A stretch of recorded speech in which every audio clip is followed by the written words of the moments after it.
right, everybody, welcome out to the Logrum Guys Craft Beer Show. It is Tuesday, October the 14th, 2025. Jersey Johnny coming at you with me, as always, is none other than Mr. Beer Samurai. Say hello, sir. Second. He's eating and reading. Eating normal, reading not so much. On the show, anyway. Well, I'm actually not reading. I'm looking at a map. So I downloaded this new game. Have you tried GeoGuessr yet? No. What they do is they plop you down, and it's in like Street View on Google Maps. Sure. They plop you in this random, just someplace random in the world. Anywhere.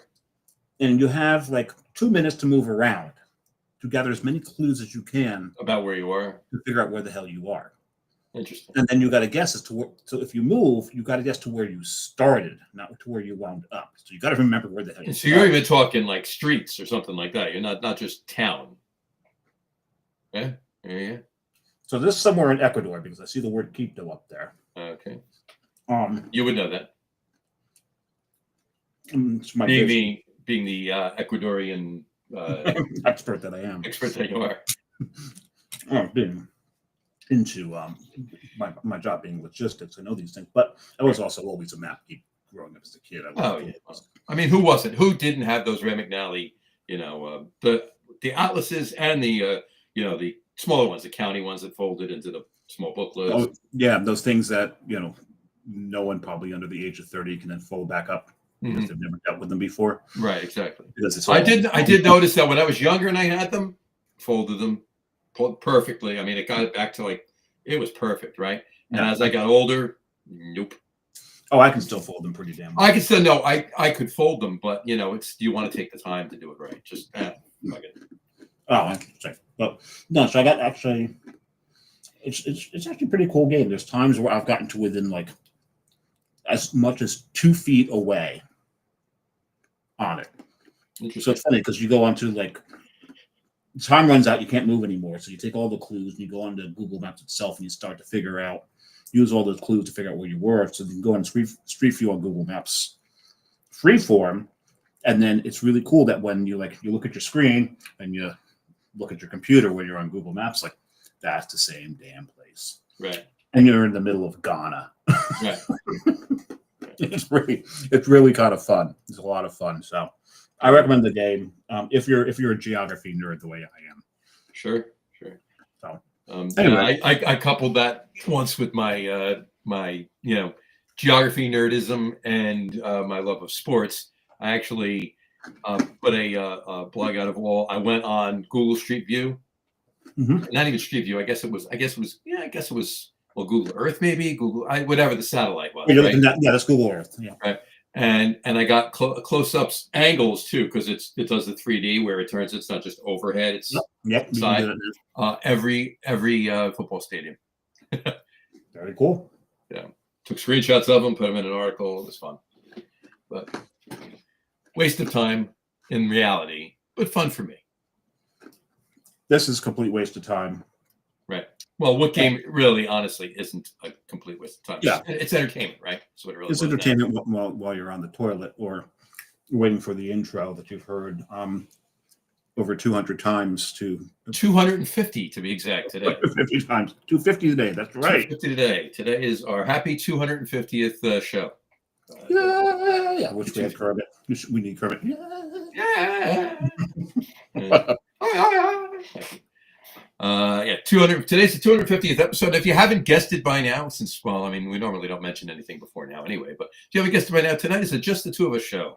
Time to catch up on some stuff. It's a craft beer industry news update show. Yeah, we've been talking about some stuff. And for a change, even though John and I did talk before the show, we didn't talk about this stuff. No. We're actually going in cold. Usually we know what we're going to talk about and all that. We talked a little bit, but I think oddly enough, the bulk of the conversation we had earlier was about wine. It actually was. I'm getting really excited about this trip to the Piedmont in Italy, not the Piedmont in Jersey. Yeah.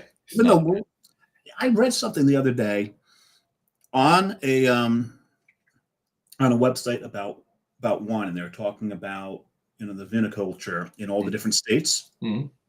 And I saw a statement that just kind of made my jaw drop. Let me see if I can. If I New can, Jersey wines better than Italian wines. no, I don't think they're going. Not going that far. No, this was the quote. Yeah. So enamored with New Jersey wines, we compared them to California. Interesting. Well, I'll be honest with you. I have had some pretty damn good New Jersey wines. Well, there's particular varieties of varietals, certain grapes that grow here well. Varietals, yeah.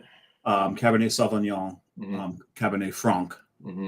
Cab Franc grows good in New Jersey. It does. And one of my favorite, and this grows, from New Jersey all the way up to Ohio, is Chambourcin. Chambourcin does. Chambourcin's a very good grape in New Jersey. Yes. Love Chambourcin. So anyway, but that was really surprising to see that. But I think the wine expo is coming up, and that's usually down at the Bell Labs. What are they? Bell Labs, yeah. The Bell something, but it's Bell, the old Bell Labs out in Homedale. Right. So we might go to that. We'll see. There you go. All right, but back to beer. And well, no, let's do some presidential. You know what? I mean, it's still beer related, though. I mean, yeah, but we were going to spring that on them. Oh, I see what you. All right, well, have at it. You start. Well, we're going to pay homage to one of the milder presidents we ever had. One of the milder spoken, nicer presidents, so to speak. Jimmy Carter. Jimmy Carter. Right, a peanut farmer from Georgia. Peanut farmer from Georgia. I was going to say that. You beat me to it. And people are like, what does this got to do with beer? What was the year? Do you remember the year? 78. I think it was 70. I think you might be right. John's better at remembering dates than I am. Pretty sure it's 78. In fact, I'm going to double check it right now, but I'm pretty sure it's 78. In 1978, Jimmy Carter signed a bill into law, put it that way, that made homebrewing legal. 1978. I was correct. 1978. See, I just told you, John, get it. That made homebrewing legal. So you were able to brew up to so many liters a month or a year for personal use. You were not allowed to sell. Sure. And without this law, I don't think we would have the number of breweries we have out there, because, if you follow the show and you've watched us talk to the brewers, we asked them how they got their start. Almost to a person, I think it's got to be good 90% plus. I would say more. Yeah, I would definitely say. They started off as home brewers. Mm-hmm. Yeah, nobody who doesn't homebrew before they professionally brew. We've had a couple. Yeah.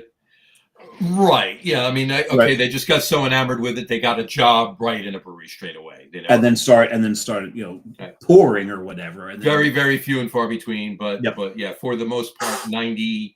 I'd say probably close to the 95%. Yeah, I think you might be about right. Yeah.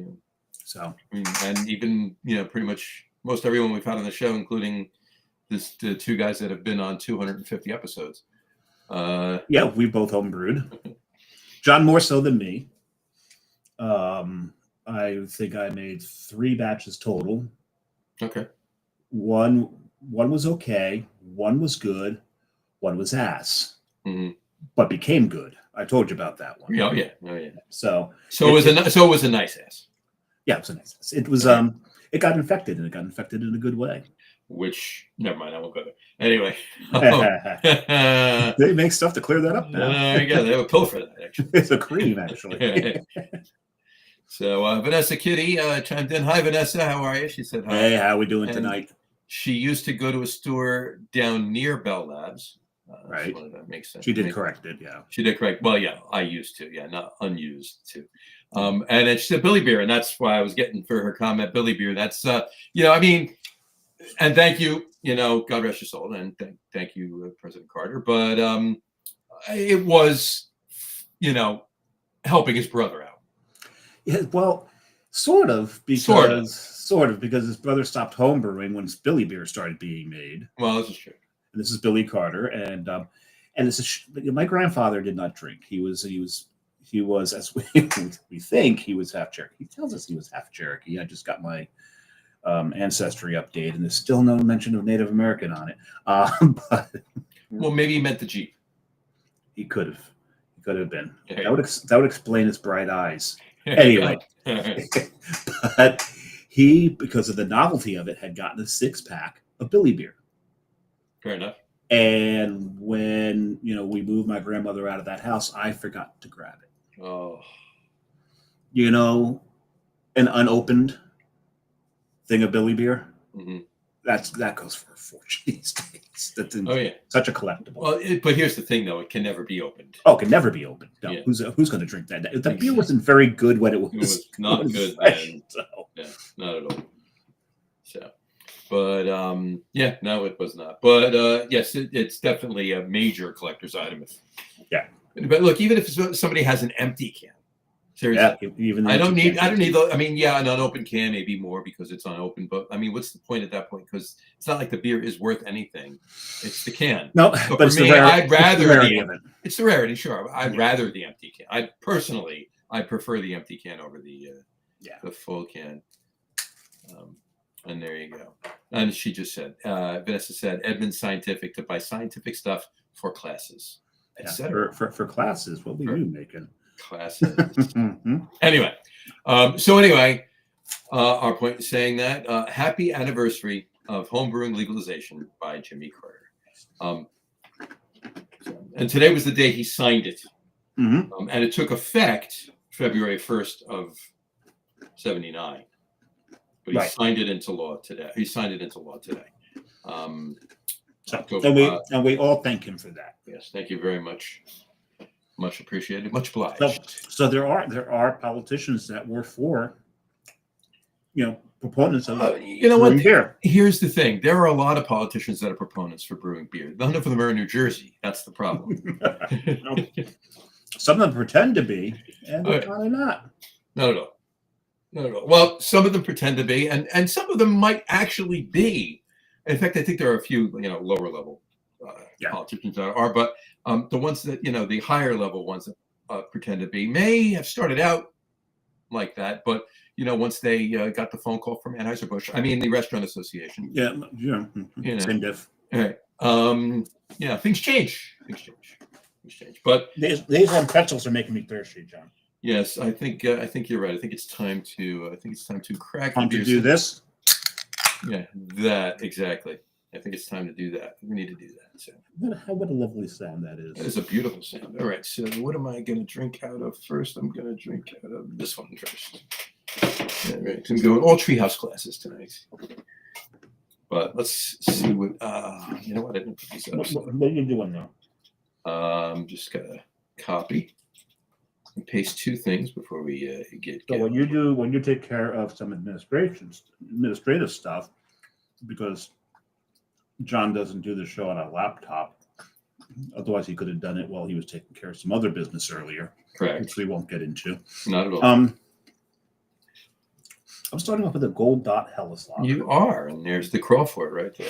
Yeah, right there it is. McMinnville, Oregon. McMinnville, Oregon. It's a lovely town. Is it? Have you been? No. Oh, okay. I hear things.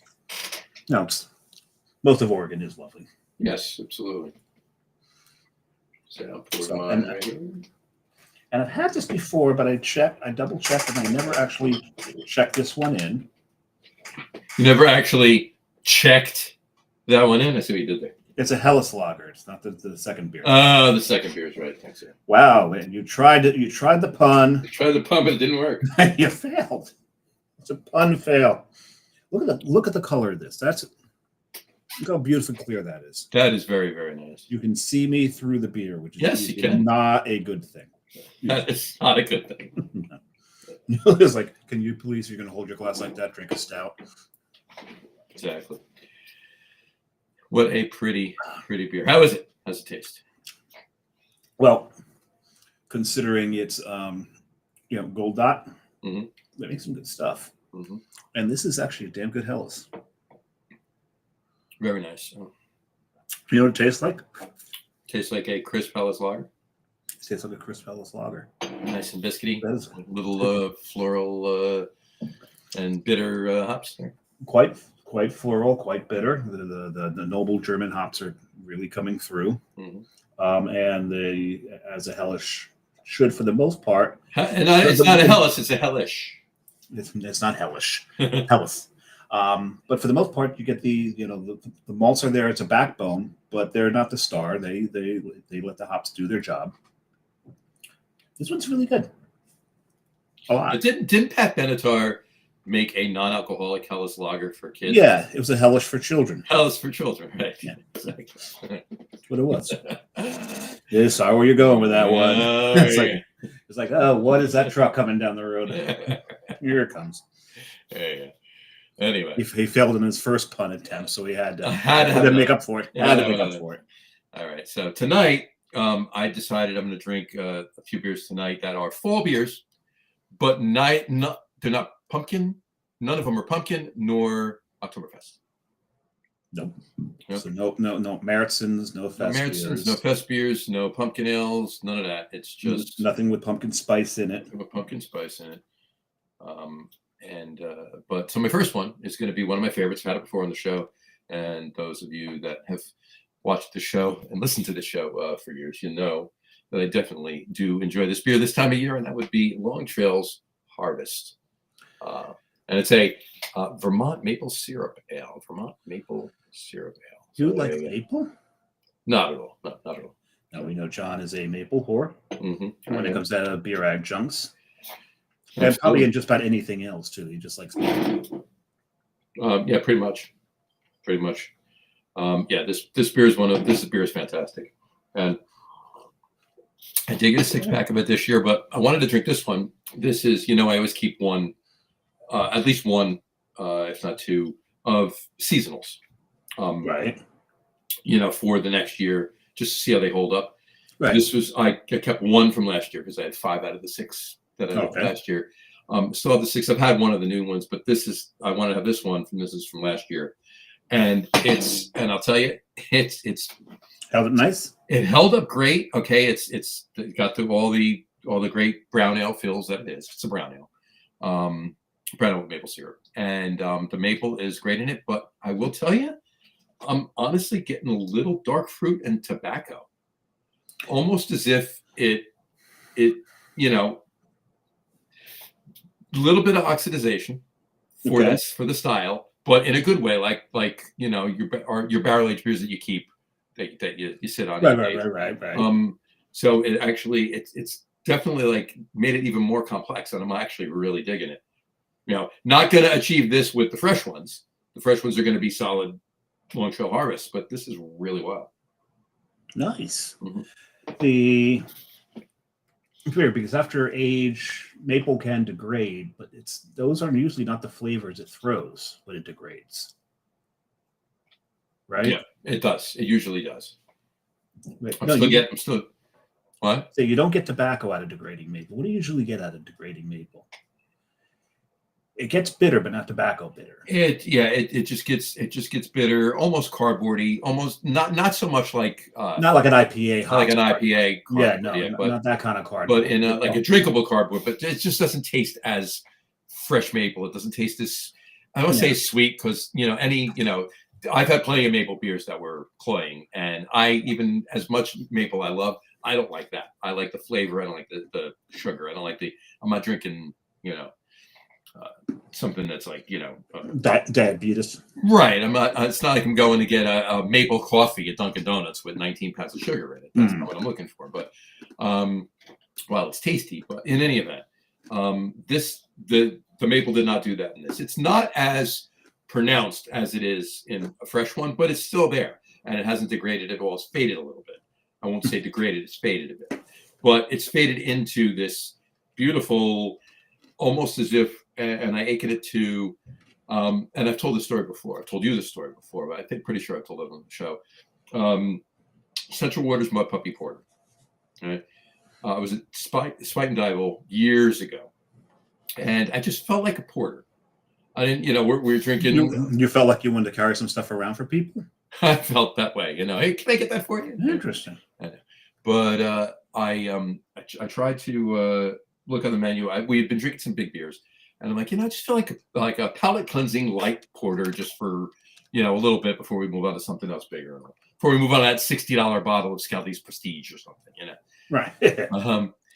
But in any event, so they had Central Waters Mud Puppy Porter. I love Mud Puppy Porter. So they went down and they got it. This was when Mud Puppy was still in bottles.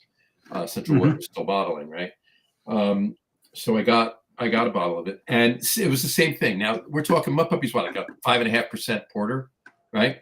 This thing must have been sitting in their cellar, aging cellar, because you know the bottles that Spine Devil used to have, right? And I don't know whether it was just the fact that it was in that cellar or what, but this beer tasted as if it was a 7-8-year-old, barrel aged stout with the dark fruit and the tobacco and the leather. It was amazing, and all it was friggin' Central Waters Mud Puppy Porter. That's all it was. I looked on the bottom. I said, "They mislabeled it. Is it a barrel aged? Nope, it's a regular Mud Puppy Porter. Just got aged." The next time I went back to Spine Dive left, that was probably a couple months later. I said, "I'll have a Mud Puppy Porter," just hoping that they had another one from that batch. And no, it was fresh. It was still delicious, but it was just regular old Mud Puppy Porter. Nothing. But that's what I'm getting. That's what I'm getting out of this. Anyway, enough about that. To catch up on a couple of comments really quick here. Brian Boak chimed in. Brian's back from his vacation. Cheers. Back from Cape Hatteras, North Carolina, where the ocean ate 8 homes last week within 10 homes of the one I rented. There you go. We actually sent John and I some of the bones of the houses that got washed away. So we got to see that. But you got some good fishing done in that turbulent surf. So here's we're glad you made it back safely. Here's a picture of some of the bones of some of the houses. Yeah, so you can see a couple that wood sticking up there. Those were, I think he said it was the remnants of 2 houses. Right, 2 houses right there, and he did get some good fishing in. Yep. That is a sea bass, I believe. Right? Yeah.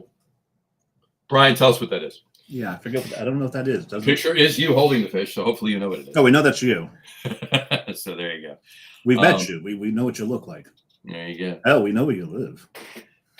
Exactly. Vanessa commented, she taught the nephews how to navigate with maps and compasses, brought some fun stuff to use from Edmund in the late 80s. That's what she was doing there. Continued that. Brian said, tonight is a Lost Colony Brewery, Outer Banks, North Carolina, Stumpy Point, North Carolina. First beer, Holy Hand Grenade, Russian Imperial Stout. Thou shalt count to 3. Thou shalt not count to 4. Right. 5 is right out. 5 is right out. She said, he said, picked up 7 beers from them and some from several other breweries from that area. 7 is extremely right out. It's extremely Thou shalt not count to 2 unless then proceeding on to 3. Vanessa said, yum, maple syrup. You can burn maple fast. That's yes. Yes, you can. A lot of times when maple is added, a lot of times the heat's a little too high, and when that happens, you can taste it. Mm-hmm. Spot tail bass. Okay, it's a drum. It's a drum or a spot tail bass, yeah. And to answer Vanessa's question here, and we'll finish with the comments. Have you ever used a rub for smoking that has some heat and maple sugar in the rub? I've definitely put maple sugar in a rub. Yes. Mm-hmm. In fact, I've used maple in a rub. So, made the dry rub and made it a wet rub with maple. Yeah, absolutely. Oh, nothing wrong with that. I usually use brown sugar. Never use maple sugar doing it. Mm-hmm. And Brian explains the 8th beer was a light lager, so he passed on a full 2 cases.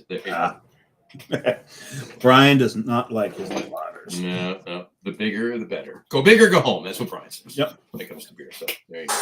All right. So I'm drinking these. I'm drinking these. I'm drinking this. You're drinking that. Let's chat, shall we? Let's talk about what we want to get into here. I thought we were just gonna sit here and just drink and eat. Well, we could do that, except I'm gonna have to go get some food if we're gonna do that. Okay. All right, so what should we? Oh, we know what we're gonna talk about. We know what we're gonna talk about. We're gonna talk about how every now and then the craft beer industry in New Jersey gets used as a pawn for political purposes. 100%. we'll see. And things I think are heating up because we've got an election coming up. Yeah, we do. So people are getting stupid. So John's pulling something up because he wants to paraphrase from it, but we had. I do. You want to hear? So basically, Tom Chunkone from Muckraker and Elias. Elias, yes. Both actually, because the Muckraker brand is still out there as well as Elias. He had written something, and NJ.com picked it up. So basically, he was saying, like, a couple years ago, the state passed some laws to alleviate some of the problems. And we've talked about this on the show before, but they were basically, can have unlimited events now, can partner with food trucks, and then, all right. So anyway, so all of that was all well and good, but now the state is coming down again and trying to make new regulations because let's be honest, and I will speak to the point of knowledge of what the state does and what I know of this right now, but I will also say that some of this might not be 100%, but I'm paraphrasing or alluding to what is happening, right? Meaning this, the laws that the state passed became laws, right? Now, before that, all of these, there was a lot of ambiguity with these laws, and a lot of the state had its own, the ABC, let's say, had its own. They were able to subjectively decide what, because it was just a regulation that they were in charge of, right? So they could manipulate it however they wanted to. It wasn't on the books, right? It wasn't a law. It was, as John said, it was a regulation. And sometimes two weird things would happen here is sometimes these regulations would come out of thin air. Yep. Based upon an interpretation of existing law. Right. And it's all open to interpretation. Yeah, all open to interpretation. Supposedly.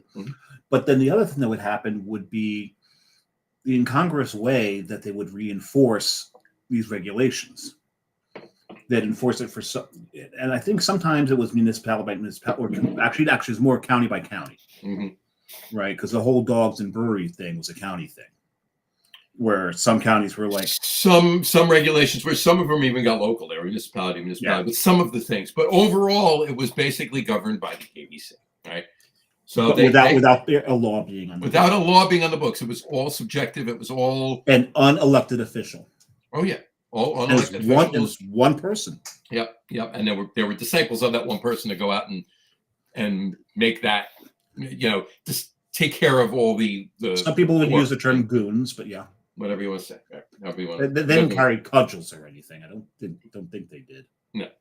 So what so the point being, when they pass these laws, there's now laws on the books that they have to uphold because it says breweries can do this, right? Yep. All right. So what's the way around that? Well, let's try and come up with some other ways that we can manipulate these laws back to the way we want to control things. Yeah. And that's what seems to be happening, right? So Tom wrote this article, and I don't know whether it's specifically word for word. I'm not going to read it all, but I'll gloss over some things. And you can go to it's on NJ.com. He wrote this, and again, I don't know whether this is word for word taken from what he wrote or they paraphrased it, but I'll read it. It bears repeating: 1 in 7 of our breweries have died since 2023, the year the legislature fixed the industry. This nonsense needs to stop, and we need to help with some proper pressure on the state ABC. Now that's 1 in 7. 1 in 7. It's 20 breweries. 20 breweries in the state of New Jersey have closed in 2 years. 20. 20. Not 2, not 5, not 10, not even 15. 20 breweries have closed in the last 2 years. And a lot of them, and a couple of them because they ran their course. But trust me, the nail in the decision for the closing was this crap, right? It might not have been the main reason, but it was the final reason. It was a straw that broke the camel's back. Right? It was the reason to stop fighting. Right. It was like, you know what? We're done. Goodbye. Have at it. But anyway, it's bad enough I've got to fight my ledger, but I got to fight you guys too. Right. So paraphrasing a little bit, I'll read a couple of things from it, but paraphrasing a little bit, what he's basically going and saying is that the ABC, and we've said this a million times, the ABC controls alcohol production, sales, and distribution in the state of New Jersey. Let me say it again. The ABC controls and regulates alcohol sales, production, sales, and distribution in the state of New Jersey. Period. They should have no authority over food, over entertainment, over events. That's bullshit. It's complete fucking bullshit. And I've said it before. I'll get on a soapbox and say it again. It's bullshit. It all comes down to the restaurant. Bullshit. It all comes down to the Restaurant Association, who we know is backed by Anheuser-Busch, because this is one of the last states that Anheuser-Busch has such a strong foothold in. Now, before anybody thinks John is mad at all the restaurants in New Jersey, it's not the case. It's the Restaurant Association. The Restaurant Association is basically mostly people by owners of restaurants that probably should have been upgraded 30 years ago. That these are restaurants that have been around forever. Who, because when you look at some of the, and there are some restaurants that have been around forever that have changed the way they do things and embraced the craft beer community, and they do extremely well. But there's plenty of new restaurants that do as well. Yeah, because they're not in the back pocket of AB InBev, right? Of Anheuser-Busch, that big brick building outside the airport with the eagle on top. Right, exactly. And I'm still, one thing you got to give them, more often than not, that eagle is working. Most other places, that thing would have broken down years ago. And they would have just left it up there as a showpiece. Left it. So you got to give them credit for that. Yeah, that's fine. Not well, they have the money to do it. Yes, they do, because there's kickbacks. Yeah, there's none of that, right? No, that never happens. So anyway, point being, these restaurants, and again, I don't mean all restaurants. I mean the Restaurant Association. The Restaurant Association specifically, and not the people involved, but not every member of it, right? We're talking about the lobbyists. We're talking about the people that are there for the owners of the liquor licenses that date back to their great grandparents. The ones that their great grandparents paid $300 for their liquor license. Not $500,000 for their liquor license. So, there's a bit of a difference there. All right. We're protecting our investment. Your investment was made by your great grandfather, and it was in the amount of $300. So you're protecting your great grandfather's $300 investment. Here's $300. Go away. Well, they're looking at the potential. Right. No, I get it. So the only value they're going to get, the only potential value in that they're going to realize is if they sell it. Hey, do us a favor, sell it. Right. So anyway, but I'll stop that. But my point in this is that we've covered this a lot. Covered a lot, but the Restaurant Association, freedom of the Restaurant Association, the restaurants, the bars, they're governed by the ABC too. But they're governed by the ABC via their liquor license and how they sell their beer and what they do as far as their buying, selling, pouring, all of the things that involve the alcohol. The ABC has absolutely nothing to do about how they run their kitchen and what they make in their kitchen. Or if they should have a kitchen. That's the local health department. That has nothing to do with the ABC. So why does the ABC stay out of the bar's kitchen, stay out of the restaurant's kitchen, right? Because they have AB InBev taps. Oh yeah, I forgot. Sorry, my bad. Let me play devil's advocate. Please do. Please do. And I'm going to break one of our rules. You gonna do math? I'm going to math. 1 in 7, little over 12%. Right. I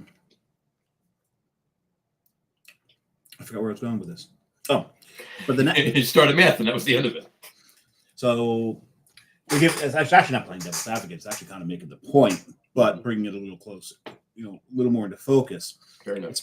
It's a little over 12%. Last year, because let's face it, it's just not the New Jersey ABC that's closing breweries. That's not it's one of the reasons in this state is happening. Right. And it's the reason that we're above the national average of 5.2% of breweries that closed last year. Right. It's still an alarming number. It's a very, very, very alarming number.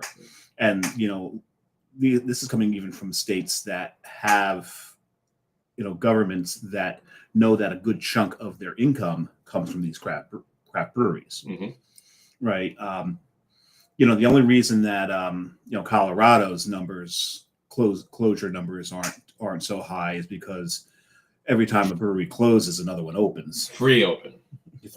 So, and they'll close next week, but still, so a lot of the states know this. California knows this. Colorado knows this. North Carolina knows this. Vermont knows this. So even in these states where you've got the governments that back them, we're still seeing closures.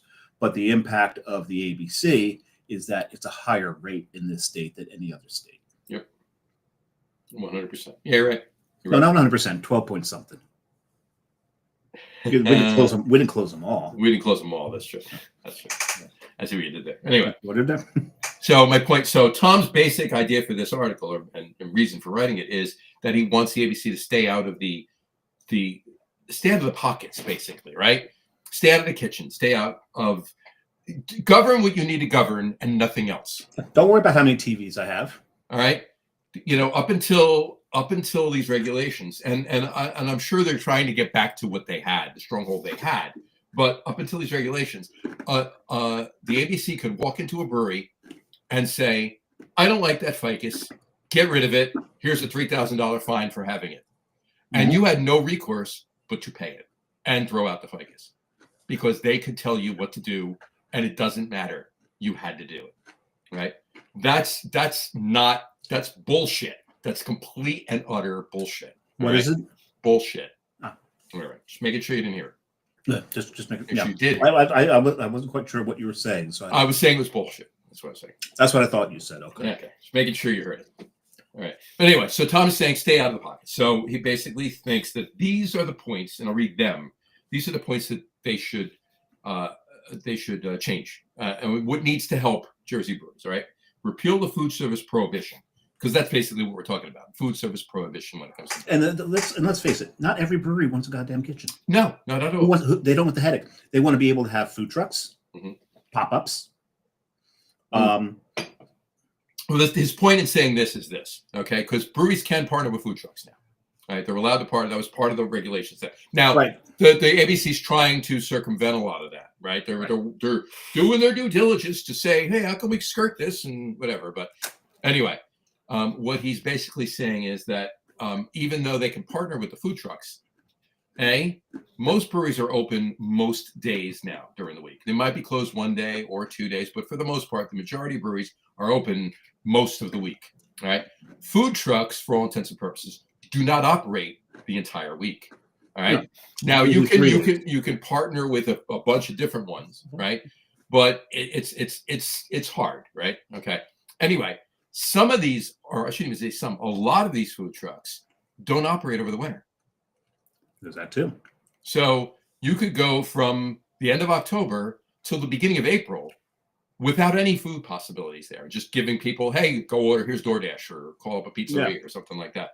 So now at that point, though, it's up to the brewery, right? If the brewery doesn't want to, they don't have to by any means. But whether they should or they shouldn't is their decision. So he's not saying, and nobody's saying, they have to have food or anything like that. But at least, let's stop the shit about, trying to decide whether a brewery should warm a pretzel for somebody. It's just fucking stupid. All right. So basically saying repeal the food service prohibition, authorize ownership and/or partnership with food vendors under normal health and zoning oversight, municipal health and zoning oversight, even county, however it's controlled, local health and health and zoning oversight. Permit the sale, and this is important too, and I do agree with this. All right. Permit the sale of other New Jersey-made beer, wine, and spirits in the tasting rooms of beer, wine, and spirits manufacturers to create a thriving local marketplace.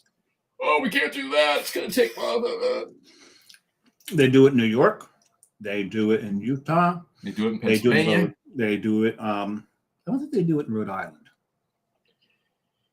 They may actually.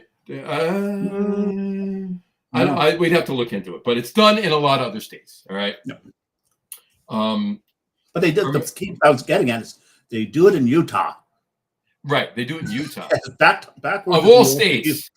Backwards as we all think Utah is. And we're on in Utah's Utah. Let's talk craft beer. Anybody watching us on that page, let us know what you think about that, please. We do want to hear that. And They got some weird laws. Regardless of that, they've got some strange ones. But whatchamacallit. So here's another one. We'll get into this on another show, or maybe later in this show. But in any event, the new fad out there is these THC drinks. Yep. David, I know somebody that partakes in them quite often. Yep. But and by the way, happy birthday, James. Happy birthday, James. There you go. Happy birthday, James.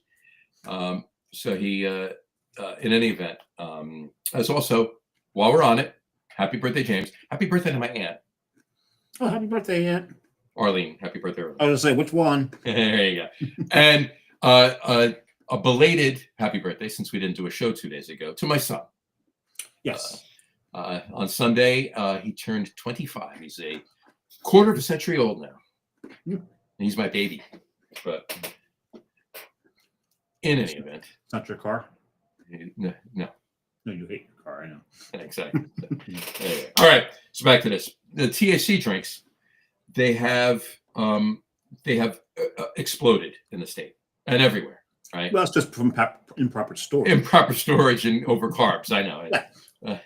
You mean gotten very popular? They've gotten very popular. Wrong word. I'm sorry. I'm barely to the point where there's literally a mind-boggling, insane amount of THC drink manufacturers. So and they have no brewing experience. They're just making these. They're canning them, and it is what it is, right? And they're able to sell them anywhere. They're selling them at TJ Maxx now because there's no regulations. They're not alcohol. So there's no regulations. It's not THC derived from cannabis. It's THC derived from hemp, which is legal. So cannabis is legal too, but it's regulated. Right? Hemp's not. So the Delta 9 THC that they're deriving, the oils are deriving from the hemp, there's no regulation. So sell them at 7-Eleven. You know, kids could buy them. There's no regulations. All right, it's ridiculous. But be that as it may, I'm sure regulations on them are coming, right? But permit breweries to manufacture non-alcoholic THC drinks if they wish to, right? Right now they can't. Right. But if Joe Schmo that doesn't have any licensing can, why can't the breweries? Good point. Right. Actually, the breweries should be able to do alcoholic THCs. Right. Exactly. Technically. Before you move up, you're moving on to point 3. Yeah. The next one. Yeah. So look. Got a comment upon point 2 first. Okay. There you go. And Vanessa has, by the way, used maple in a rub too. So there you go. So, anyway, so Doug Smith commented, "I can get you guys a contact if you're interested in investing in THC drinks." Well, IM us later, Doug. Hold on. I think both of us have a present for you. No, there we go. Actually, we knew the contact before you did. Anyway, thank you for that point. Because I would have never thought of it because I just put it out of my mind. But anyway, moving on from THCs, allow breweries to deliver food and beer directly and rescind the ban on third-party delivery services like DoorDash. Now, breweries cannot deliver beer via DoorDash. However, liquor stores can. Yeah. So what's the difference? Oh, what's the difference? You tell me what the difference is. What is the difference? Money! What? Money. Money's not involved in this. Money's never involved in Never. It's always what's best for the people. That's it. Well, yeah, in most places. Never. Anywhere. You kidding me? In some places? Some places are better than others? Yeah, well, that's just a given. That's a given. All right. Moving on to the next one. Build an agricultural brewing program modeled on the Jersey Fresh template so that farmers, maltsters, and breweries and distilleries can grow together. Why not? Why hamstring this one segment of businesses in New Jersey? AB InBev. Oh, that's right. I keep forgetting. It slips out of my mind. Mm-hmm. Anyway, allow breweries to open satellite tasting rooms with the same privileges as their main tasting room. They do it in New York. They do it in Pennsylvania. They do it in a lot of other states. Why can't they in New Jersey? Money! Oh, I forgot. That's right. Wait a second, but there is one brewery does have 2 satellite tasting rooms. Oh, that's right. He's got money, so he can get away with it. Oh, yeah. Yeah. I forgot about that because he's probably got money in somebody's pocket. Yeah, we won't go there. Anyway, so I mean, it goes on and on and on, but that's the general gist, right? And it's just insane that these things just. If you get a chance, go to NewJersey.com. It is well written because this particular brewer used to be a reporter, so he knows how to write an article. He does. He does know how to write an article. You had a question that you want to put out into the ethers that we talked about before. Oh, are we there yet?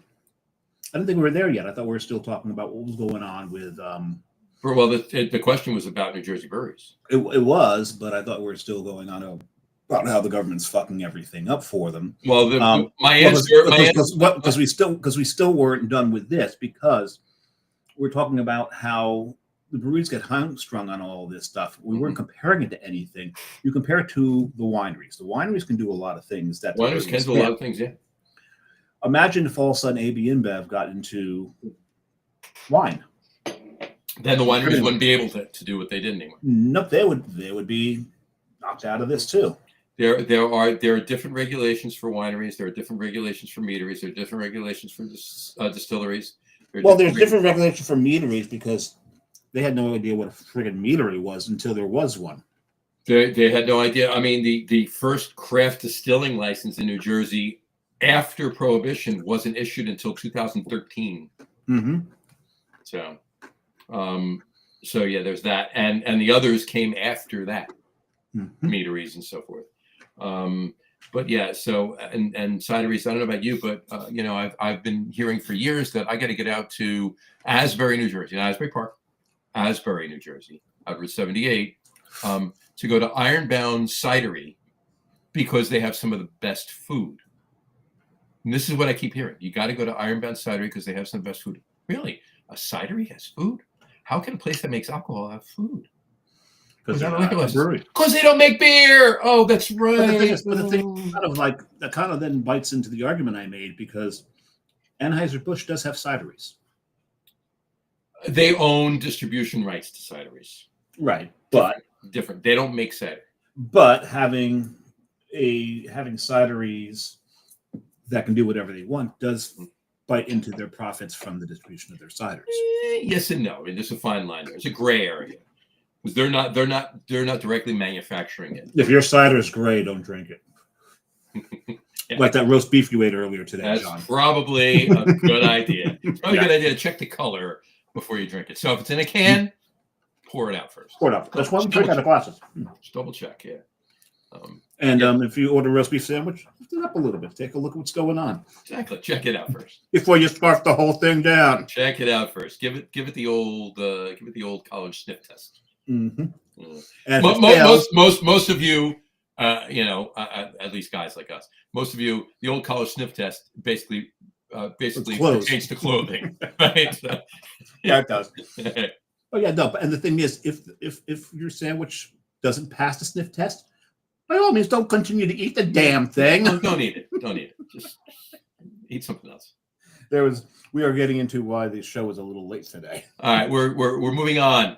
All right, we're moving on. All right. So and moving on. So these regulations now. There was this week. I think it actually went on today. It might go on. I think it's going on tomorrow too. It was yesterday, today, and tomorrow. It's the first New Jersey Brewers conference being held in Hasbrook Heights. I know it is. Yeah, there was a opening at the White Castle. I believe it's actually at the Sonic. No, I'm kidding. I'm not sure. It's in Hasbrook Heights. I'm sure it's in one of the. Actually, I don't think the White Castle's in Hasbrook Heights. I think it's just south. White Castle's in Woodridge. Mm-hmm. No, I believe it's at the Hilton there in one of the meeting rooms, convention rooms there. Anyway, but the it's being held in there. It's the first ever. Kudos, and Bree was talking about it too when she was on the show. Bree Devlin. Mm-hmm. She was talking about it back in the summer when she was on the show, and that was this week. And it's been brought up in I believe yesterday or today. What you would call it? Jason Goldstein talked. We know him. He gave it. I mean, we know most everybody that was there and talked, right? So, and most everybody that was there and talked have been on the show too. So, well, yeah. And Chuck Aaron chimed in. It's at the Hilton. It's at the Hilton. I was correct. It's at the Hilton. So, I was trying to think really quick of where all. Oh, it's being catered by White Castle. It's being catered by White Castle. Get it straight. Exactly. So it's Christmas time. And which I know a lot of these guys. I wouldn't put it past them. Once it's done, we're going to get some notes. Maybe we'll have Bree back on the show. Maybe we'll have Jason on the show. I believe Chuck said he might be going tomorrow. We'll get some information from him, and we'll report back and talk about what was discussed and what was concluded, if anything, what direction anybody's taking in all of this crap with the state. So, in any event, did you open your second beer there, sir? That's what you heard. You heard correctly. I did. Your ears are attuned properly. Well, I know that if a certain owner of part owner of a beer bull themed brewery is there, I'm sure it's gotten very loud and passionate. And we're not talking about Bob. No. He doesn't. He can get passionate. He doesn't get loud. He doesn't get loud. So my second beer. One of our favorite breweries that we can't get in this state unless we order through Tavor, and that's these guys. There you go.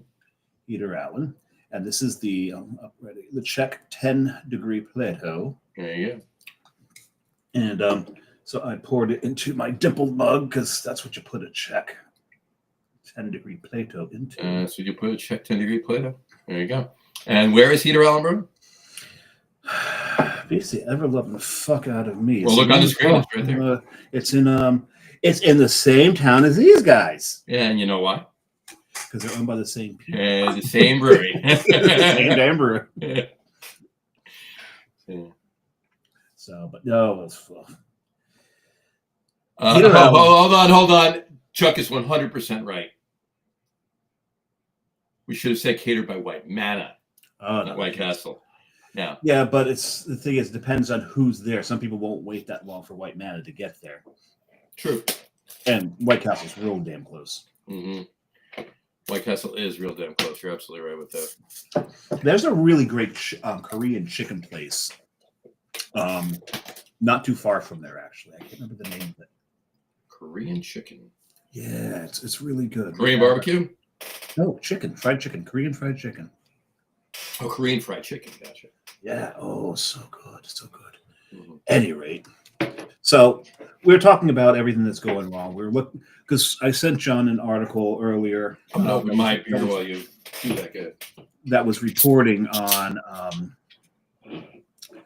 really what's going on with beer sales, and in 2024, sales dropped 5%. That's why we lost 5.2% of all breweries in the U.S. because of that drop. You know, we've talked a lot about why these things, why it's been happening. We know these things. THC drinks was one of them. The fact that the younger generation is just not drinking because they're not even leaving the house for the most part. So right now, the climate for the craft breweries is getting very, very, very difficult. Mm-hmm. So how does a brewery survive in this climate where they're not getting they're not getting new drinkers coming in? Their beer tourism's down. There's a lot more competition. How do they do that? I don't know. Fuck you, John. He's like, I've got an answer for that. Make sure you ask me that on the show. So I'm expecting some great wisdom. I'm going to tell you how they do that. I'm going to tell you how the breweries in New Jersey. I don't know. I was waiting for you to do that. I'm going to tell you exactly how the breweries in New Jersey are going to guarantee the fact that they can survive. How's that, John? Move their brewery to New York or Pennsylvania. Well, a lot of people have done that. As a matter of fact, the person who wrote the other article we were talking about, Tom, almost did exactly that. Almost did exactly the same thing. And he talked about in his He- article, and I didn't bring this up, but in his article, he talked about the fact that breweries can partner with other breweries and wineries and such in New York, and they can have satellite tap rooms. Okay. And where he is in where Alias is, and we should make note that Alias is a combination, is a combined project between Muckraker and Two Villains, which was originally in New York. Which was originally in New York. They actually did make the weird move and moved into Jersey. They moved to back. Well, they're Jersey guys, right? So Yeah. they're originally from. In fact, both of them actually originally worked with Brick City. Yeah, and they were highly tied into the what was that? I can't remember the name of that restaurant now. It's now Rumba Cabana. Remember? And the dog. Bistro 55. No, something in the dog and Cask. Oh, Dog and Cask. Yeah, Bistro 55 was where Dog and Cask was. Yeah, was. Like it was. Oh, geez, it was something else before Bistro 55 too. But yeah, it wasn't LT's. LT's was no. LT's was where the Exxon station is now in front of Panera there. Yeah. But interesting. I'll get to this in a second. But yeah, no. So breweries in New York can do that. Now, where they are though, in Vernon, is minutes from New York, right, in Sussex County. So and for that matter, minutes from Pennsylvania, really. So they're at a big disadvantage because anybody that lives in the general area there can head up to New York or head up to Pennsylvania and have their choice of where they want to go, and they don't have to go to a brewery. They can go to other tasting rooms. They can go to the brewery and have other breweries and beers, and have New York wineries wines and spirits. And as we all know, we've talked about this a bunch on the show. New York, you have a brewery. Oh, you want to distill too? Sure, you could distill too. In a borough, Jesse, they made fantastic gin and other spirits and everything else, and it was great, But you know how Alias is surviving amongst all this. Good. Gene goes there all the time. Mm-hmm. Yes, he single-handedly can keep a brewery open, I think. Yeah, he does. He does and can and will continue to do so. So kudos to Gene. Thank you, Gene. Yeah. Gene's doing his part. Gene is doing his part. Are you doing yours? That's the new public service announcement. That we need a poster, kind of like that Uncle Sam. We want you. Right. It's just Gene holding a beer. Holding beer. Right. Actually, Gene, no. Gene is doing his part. Are you? Actually, that was a line from Starship Troopers. I'm doing my part. Are you? Yeah. So we need Gene dressed like a soldier from Starship Troopers. Yeah. But instead of a gun, he's holding a beer. I'm doing my part. Are you? That's great. Love it. By the way, we need Gary. We do. I'm going to throw this up. I'm going to throw this up really quick now. And now it's coming off both ends. I'm going to put this up. Will you shut up? Here comes the roast beef. All right, we're gonna put this up right now. Here we go. My second beer is pretzel beer. Again, I said I'm having beer from like fall beers that are not pumpkins or Oktoberfest beers. So this is Victory's. See, I was having pretzel beer earlier. I was eating pretzels and having beer. Right. So it's a toast. You just put the pretzel in the beer. Yeah, exactly. Well, no, I didn't. Victory did. Right. Now, do they put it into the brew kettle? Do they put like a pretzel in? What's in here? Yeah. I'm gonna cut open the can later and eat it. That's right. It's right here. See, that'd be great. Right. So yeah. So buy a beer, get a snack. Exactly. Well, I mean, why not? Right. But it's pretty interesting. It's a toasted ale with sea salt, and it's described as a strong ale. So it's not a brown ale or anything. And that's it right there. Tell us how strong it is. It looks like a British strong. Mm-hmm. What are we thinking? It's strong ale. Yeah. Does it need mustard? You know what? I could drink this beer with a pretzel. I could also drink this beer with drink Fox. You know what would be good? A Fox in a box with a bagel and lox. This would actually go great. And some ham hocks. And some ham hocks. This beer would actually go great at Katz's. Eating a big pastrami sandwich. I'm not even kidding. This is really interesting. Or pastrami grill. Have you ever been to pastrami grill yet? Oh. That's some good pastrami. That's some good pastrami. This They is need really. they need heartier bread though. Mhm. That bread just dissolves into the meat. It does. It does though. This is really good. It's definitely got those British strong ale vibes. One of my But favorite styles, and you don't see it enough it's anymore. it's biscuity, little caramel, and there's the ever so slightest hint of sea salt. So, but not in a bad way. Like there's it tastes like an off flavor by any means. It Right. actually is. It's seasoning the beer. Let's put it that way. Is that Yeah. kind of right? It's really good. It's really good. I would if you're anywhere out there and you Give it a see, shot. give it a shot. Give it a shot. It's really good. Because there's a comment up there that I'm a little confused about. Yeah, I am too. I'm going to put this up here. Broad Fjord Broad Fjord. wrote, I like that. you read Vanessa's comment, McMillanville, Oregon. We don't see a comment from Vanessa that says anything about McMinnville, so that's why we're confused here. Yeah, did Vanessa, unless the comment didn't come through, because they're also on YouTube as well. Vanessa watches us on YouTube, not Facebook. And Yeah. Broad Fjord is doing that as well. Yeah, maybe it just didn't come through to our screen. You read Vanessa's comment, McMinnville, Oregon. Now, Broad Fjord, are you in McMinnville, Oregon too, or did Vanessa make a comment about McMinnville, Oregon? That's what we need to know. Yeah, so we're not really sure with that one. And Doug Smith, let me put this one up as well. Doug Smith said, just to change gears for a minute, thoughts on GABF 2025 results, thoughts on the New Jersey winners. We'll get to that. We're getting to that in a little bit. We're going to wrap up this segment first. And then You didn't tell us we're going to get there. Well, I don't. I would have read up a little bit. I would have studied. We'll do it now while I talk. Well, no, I'm actually looking on YouTube to see if I can see a comment that we're missing. Yeah, check that out while you're doing that. I'll bring this up too. So to wrap up this part, what I said and why I wanted Dave to ask me that question. You know what? We know another brewery that left New Jersey for Pennsylvania as well. We do. They made sours. Yes, they did. They did, and now they're no longer in the Hopewell area, and they're now in Pennsylvania. But it's a shame. It really is. In a state that does nothing on YouTube. In a state that does to some extent local wise, there's a lot. Here's the thing about New Jersey, right? And I know we're watched all over the country and in other countries for that matter.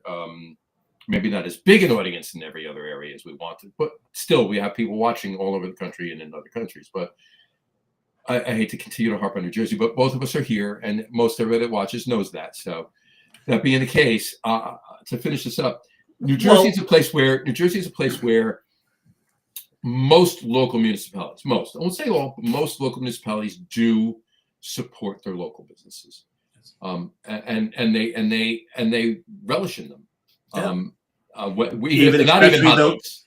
You beat me to it. You saw us going there. That's where you were going, but they definitely love the fact that they have the local businesses. I mean, I don't know how many other areas of certain states you can go to that even still to this day have local hardware stores. You know, everything in we got one right around the corner here. Yeah, most states, and I'm not saying there's no local hardware stores in the states. Of course there are, but for the most part, the bigger areas, or for the most part, larger areas of other states, and they're all just going to Home Depot and Lowe's, and that's it, right? So yeah. But in New Jersey here, still there's any town that still has an operating local hardware store, people are still going to it, and they swear by them, and they love going there, and that's just one segment of local businesses, right? It's all about the local businesses, and breweries seem to be the only local business that the government in the state wants to just keep putting their thumb on and coming up with things to nice Rolling Stone reference. I thought so. Yeah. Well, Doug's comment, because we're going on and on about jerseys, because he's quite proud of George's showing at the Great American Beer Festival. All right, so we'll talk about that in just 2 minutes. Let's finish. Broad Fjord just commented. Broad Fjord. Brofjord. No, my previous comment about bar culture, it should be right before the comment you read. I used to live in Hood River and Portland. It's just it didn't come through. I just checked on Yeah, we don't. I'm sorry, I Brofjord. checked. Yeah, we apologize. It might be a YouTube thing linking to here, but even looking on YouTube, It's I not pulled even. it up, and your comment, the first comment we read, it was the first comment I see. That's Yeah. there, so. If you whatchamacallit, if you still see it on your end, or if you remember what you put, please copy and paste it or retype it and tell us. We'll absolutely talk about it. Because the bar culture in we do want to talk about bar culture. 100%. And it's something we could bring up too. We'd love to do that. So we apologize, but it did not come through on our end or on YouTube. So to wrap up New Jersey, they're having this conference. I hope some good comes out of it. I hope some direction comes out of it. Chuck, we trust in a lot of the people that are there and kind of leading this charge, if you will. But not all of them. And we'll continue. You know who we're talking about. Of course we do. But in any event, we'll continue to put our faith in them and hope that this works out, flushes out, because this insanity has to stop. Anyway, all right. I'll bring up. So I am curious. Broadfield's comment about the bar culture. I wonder if it's the bar culture in McMinnville, Oregon. And everything's tied in together there. Yeah, please let us know what that is all about. I really want to know, because I actually did read a couple of things about Oregon, and I'm not sure if that's what you're tying it into or not. But please bring that up. So we're curious, because I do plan on getting to the Pacific Northwest again sometime soon, and any recommendations for the Portland area, I would love to have. Mm-hmm. Already have some. We know some. But Heater Allen and Gold Spot for sure, right? Mm-hmm. So let's look at New Jersey's winners. We didn't have a lot. We had three. We had three New Jersey winners. We had Cape May Brewery. Yep. It took bronze. Took bronze for Cape May Light. All right. It's American style light lager. I'm sure Brian Boak is very, very proud of them for that. Tall Oaks Farmer Brewery in Farmingdale. They took a gold. They took a gold for their beer Cottage, which is an English mild. So in the category of English mild or bitter. Right. All right. And then Kane, of course, in Ocean, took bronze for Sneak Box, which is a juicier hazy pale ale category. And successful one. You know what I found interesting? Mm-hmm. We got 3 more awards than Vermont did. Vermont got no awards? Vermont was shut out. That's insane. Rhode Island was shut out because I used to live there, so I like to check in on. New Hampshire only had one. Northwoods took nothing in Rhode Island either. You're right. Yeah. New Hampshire got what? They only got one. For Northwoods Brewing.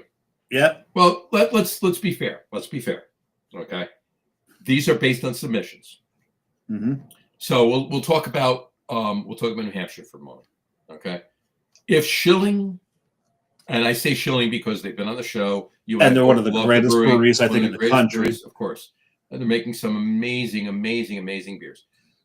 And we don't know this. I don't know this for a fact. We'll message Zach and say. Yeah, maybe they didn't submit. But maybe they didn't submit. Okay, because they didn't just go around like the judges at JBF didn't just go around and drink every beer in the country on their own and decide which ones they want to give the awards to. It's all based on submissions. So we should. If you look at the list, it looks like California and Colorado took everything.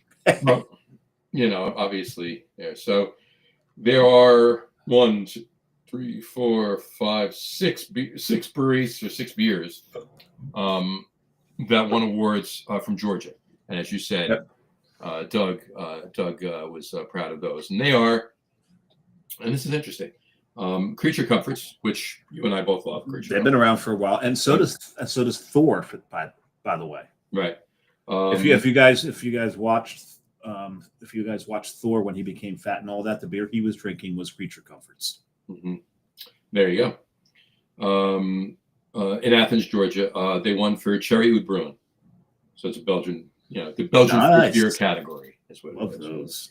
Monday Night Brewing, which I haven't been to the Monday Night Brewing in Georgia. I have been to Monday Night Brewing in Nashville. Okay. But I did not make it to that one. Tears of Our Enemies, Mayan Chocolate. That's a good name. Mm-hmm. Tears of Our Enemies. I like that. And that was, I don't know whether they said chocolate beer. I don't know if that's a category. Chocolate beer is a category. Apparently it is. What it is. No, it says category at the top, right? Yeah. But Monday Night Brewing also took a silver in specialty saisons for the Petit MC. Petit MC specialty saison. Or if it's a Petit MC, if it's French. But it's, or Petit Mick. Petit Mick, yeah. Yeah, exactly. Which we call it. And then they had Southern Tucker Brewing in Tucker, Georgia. Southern Storm for their German wheat ale. Southern Storm is their German wheat ale. Right. Crooked Culture Brewing in Cumming, Georgia. Today was a good day. Good day. And it was the juicy or hazy strong pale ale category. And the other one was from Drown Valley Brewing Company in Cartersville, Georgia. OS Express. Nice. Oatmeal stout category. So yeah, we invite you to go. In fact, you know what? After the show's over, we'll post it on the Facebook page. The GABF medal winners. We'll post that link on the Facebook. Maine only took 2, both Allagash, by the way. Both Allagash. Which ones? Their triple and their lager. The lager's pretty solid, I gotta say. It is. It is. As you would expect. That was a fun show. Yeah, Allagash was a fun show. Yeah, that was yeah, Lindsay was good on that show. She was good on that show. I didn't get to see her. She took the day off when I was there in August. That's a shame. Yeah, I didn't get to connect with her, but it was that was a great show. We gotta try and get her back on the show. I would like that. Absolutely. So anyway. All right, so that is it. Brian commented, love English Milds. Brewing won the end of the month. And Brian, yeah, your one that you brewed last year was fantastic. So we're looking forward to the one you're brewing this year. So hopefully there'll be some left towards the end of December. I'm sure there will be. And I'll see you before that. More on that. We'll text in the group and let you know. So, and Doug commented, New England as a whole only won 5 awards. California had a monster year. They did. Holy crap. I didn't bother counting. Again, yeah, I'm not going to count either. Again, we'll post this link on the I've already done math on the show, so I can't. No more. Yeah, I'm not going to count. Right, exactly. I've used all my mathematical abilities up. There you go. Fair enough. They're exhausted. All right, I do want to bring up a couple of things that our buddy Doug Galecki, formerly of Revolution Brewing, now still of Chicago. Well, he's your buddy. I haven't met him yet. He's been now. If you don't know him, go to his Instagram page. What should we call it? Beer Aficionado is his Instagram. One word, obviously, as the name, Beer Aficionado. He does videos, he does reels pretty much every day, and they're all fantastic, super thought provoking. If you're just a casual craft beer drinker, or if you're in the industry, or the like, or anywhere in between, you're going to get something out of it. Doug is amazing at what he does. I promised Dave I wouldn't for a couple of weeks. I'm not going to pull up a picture of me and Doug. I will not do it. Right? So, but in any event, go to. And I have not referenced any of my previous trips, have I? No, you have not. So, but so we're a slight reference to an upcoming trip. We did, and I made a slight reference to a picture of me and Doug. But yes. Anyway, point being, go to Beer Aficionado, check out his Instagram page. But I want to bring up. I mean, we could sit here ad nauseum. We could actually do shows every week. Sometimes we do. No, that's nausea. There's difference. There's a difference. Oh, right. Right. Well, that was you throwing up earlier, right? Anyway, you're going to keep this going, aren't you? You're just going to keep rolling with it. Yeah. Don't ever tell me anything if you don't want it mentioned on the show. Oh, there's some things you have told me that I've never mentioned on the show, and you'd be horrified if I did. Well, that's because I tell you, don't say it on the show. You didn't tell me to not say it on the show. So I didn't say couch it. I didn't say off the record, right? I just no, you did. There you go. Anyway, all right. So point being, we could do shows every week on all of Doug's reels. That's how much information and things he puts out there. Oh my God, that's almost as bad as people watching people play games. Oh yeah, no, I thought you took a sip of the beer and you said, "Oh, that's almost as bad." No. This is great beer. It's Heater Allen. So there was this one time, just quick side story. So my boys, they're sitting there watching somebody. They're watching a video of a guy commenting on people playing Minecraft. Okay. I said, "You're watching somebody watch somebody play a video game." My oldest son turns around and goes, "You're watching us watch somebody play a video game." Yeah, you were. You're grounded. Yeah, really. That's all I said. That's all that is to it. There you go. Oh, that little shit. There you go. All right. So, my point being, there's two reels that stuck out to me over the last couple of days that he put up. One is a question I'm going to ask you. All right. Well, actually, I'll do that one second. Ask everybody. No, I'll ask everybody too. Yeah, in fact, I will. The thing I'll ask you first is, or talk about first is, he says breweries, not smaller craft breweries, of course. Smaller craft breweries are doing their beers. Package sales, obviously, are in 16-ounce 4-packs for the most part. Some breweries are doing 12-ounce 6-packs. Some breweries are doing 12-ounce 4-packs. And we've talked about this. My next beer came in a 12-ounce 4-pack. 12-ounce 4-packs. And for the most part, over the years, we've been seeing 12-ounce 4-packs of bigger beers, right? Such as your next one, right? But we're seeing a lot more of 12-ounce 4-packs of smaller beers, just 6 units in a case as opposed to 4 units in a case, but they're beers that you would find in a 12-ounce format in 6-packs. Now they're in 4-packs, so you're going to have a little smaller price point, which is cool, and you don't have to worry about going through 6 beers. You can go through 4, and I actually think that's a cool idea. But that be that as it may, and I'm kind of combining like the legacy brands to a point in with this, and we've talked about this a lot on the show. But a lot of them have price points that are lower, and they're doing 12-packs. Okay, and even if they're doing 16-ounce 4-packs, 12-ounce 6-packs, or 12-ounce 4-packs, they're doing 12-packs of 12-packs, 12-ounce. Obviously, nobody's doing a 12-ounce, 16-ounce 12-pack. Don't give anybody the idea. Yeah, don't do that. But 12-ounce 12-packs seem to be these numbers are really getting confusing. I'm trying to confuse you. It's a lot of numbers. I'm working on confusing you. That's what I'm trying to do. Yep. Succeed. I'm succeeding. Yeah, we succeeded on that as much as you failed on your first attempt at punning today. I'm not punning anymore. I'm done. Yeah. But in any event, point being, your dull shade of brown. Yes. Yeah. Yeah, I see where you went. Okay, fine. I wrote that right down. Anyway, my point being, or Doug's point being, the price points are actually lower because what he basically was saying was 6-packs back in the day, go back 10, 12 years ago, maybe a little bit more. We're looking at like $9.99 a 6-pack for 12-ounce bottles, cans, whatever.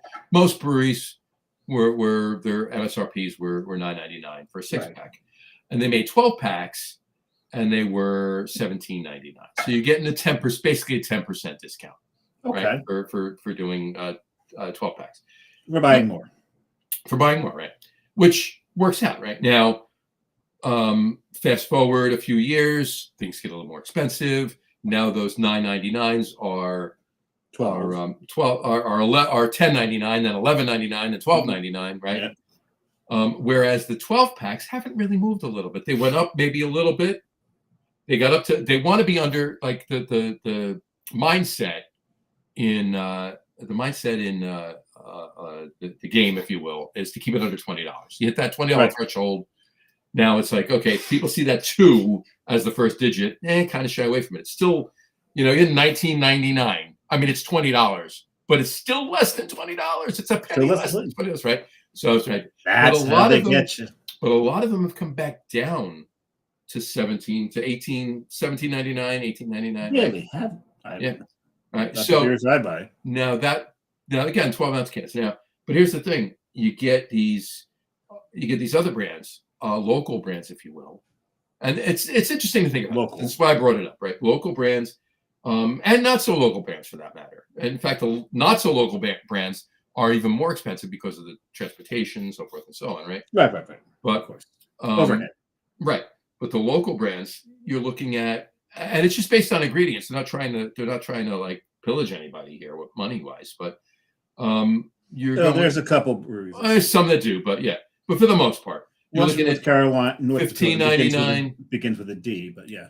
You're looking at $15.99, $16.99, $17.99, even $18.99 for a 16-ounce 4-pack of beer. And while these beers are selling because there's a niche for them and there's certain beer drinkers that are buying them, all right, there's beers that are really fantastic that are in 12-ounce cans, but 12 packs. So you're getting 12-ounce cans as opposed to 4 16-ounce cans for either the same price or $1 or $2 more. So $1 or $2 extra, right? 100% worth it. So what's everybody's thought on that? That's where is this going? That's it, all of his. I speak to this. We've been trying to get Doug on the show for years, and his schedule's always very conflicting. Yeah. So the other thing is we're going to have to probably put aside about 8 hours for that show. Absolutely, we'd have so much to talk about. It's going to be a long show, absolutely. But my thought on what you just talked about is you and I are very much alike that we want to try everything. Yep.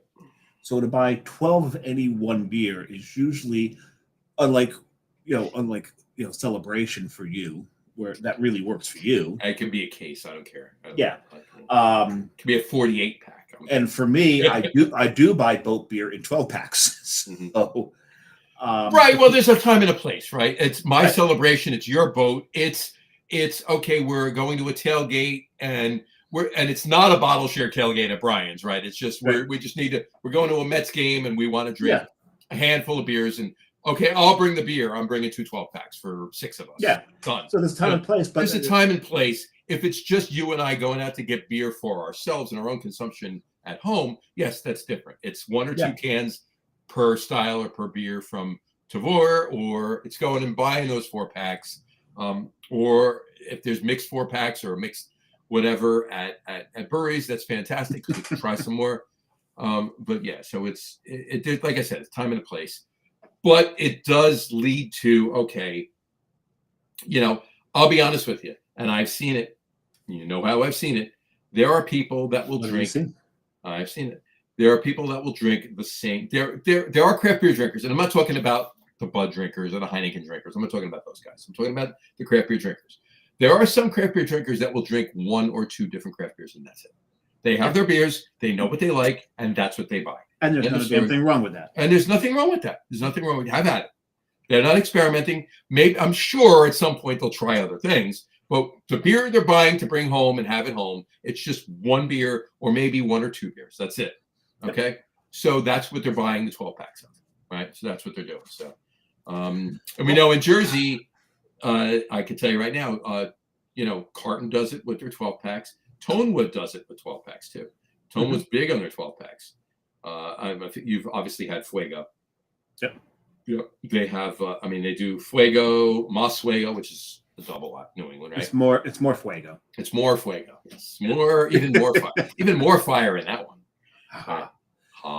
Teach you to burn. Exactly.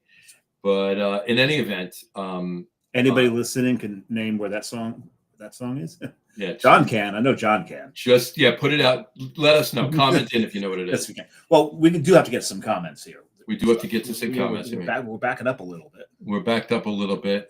Brian Boak, we'll start with that one. Brian Boak said, second beer, Lost Colony, Hatteras Red Ale. I heard that's a good one. Now, is it a Hatteras, Brian? Is it a Hatteras Red Ale, or is Lost Colony in Hatteras and it's a Red Ale?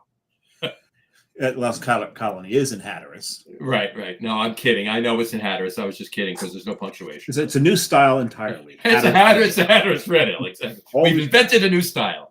Brian's invented a new style, the Hatteras Red Ale. And here we go. And Broadfjord, you know what? I'm going to put these other comments up really quick. And then we're going to get to yours because we'll discuss yours for a minute. Yeah, because yours, I like these comments. Brian Boak said, all Lost Colony beers are 12-ounce 6-packs. There you And then he said, "What happened to no math on the show?" I told you I was breaking the rule. There you go. And Vanessa let us know she's back. Oh, hi. Welcome back. Thank you. All right, here we go. Broadfjord. Bar culture is just like TV news dying a slow death. There is no regulation that will bring it back. Heater Allen and Gold.R. McMinnville in the heart of wine country. See, I did want to discuss this one because... Should I put up the other comment first and then we'll discuss the total? No. Do this one first because I want to talk about the bar culture thing. Okay. Because this, I think, might be a regional thing. You might be seeing that out there.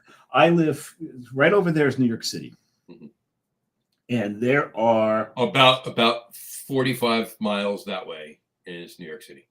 For you. For me, yeah. For me, if I spit hard enough, I might... Well, I'll get into the river.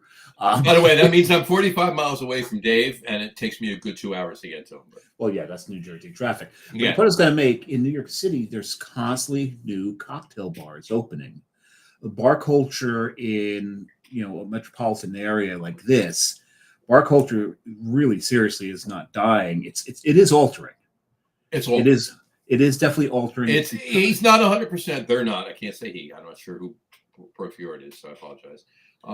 Broadfjord is not 100% wrong. In some areas, it is right. dying. It is dying in a lot of areas. But where I live, and that was my point, where I live, it's not. You're seeing more and more of these craft cocktail places open.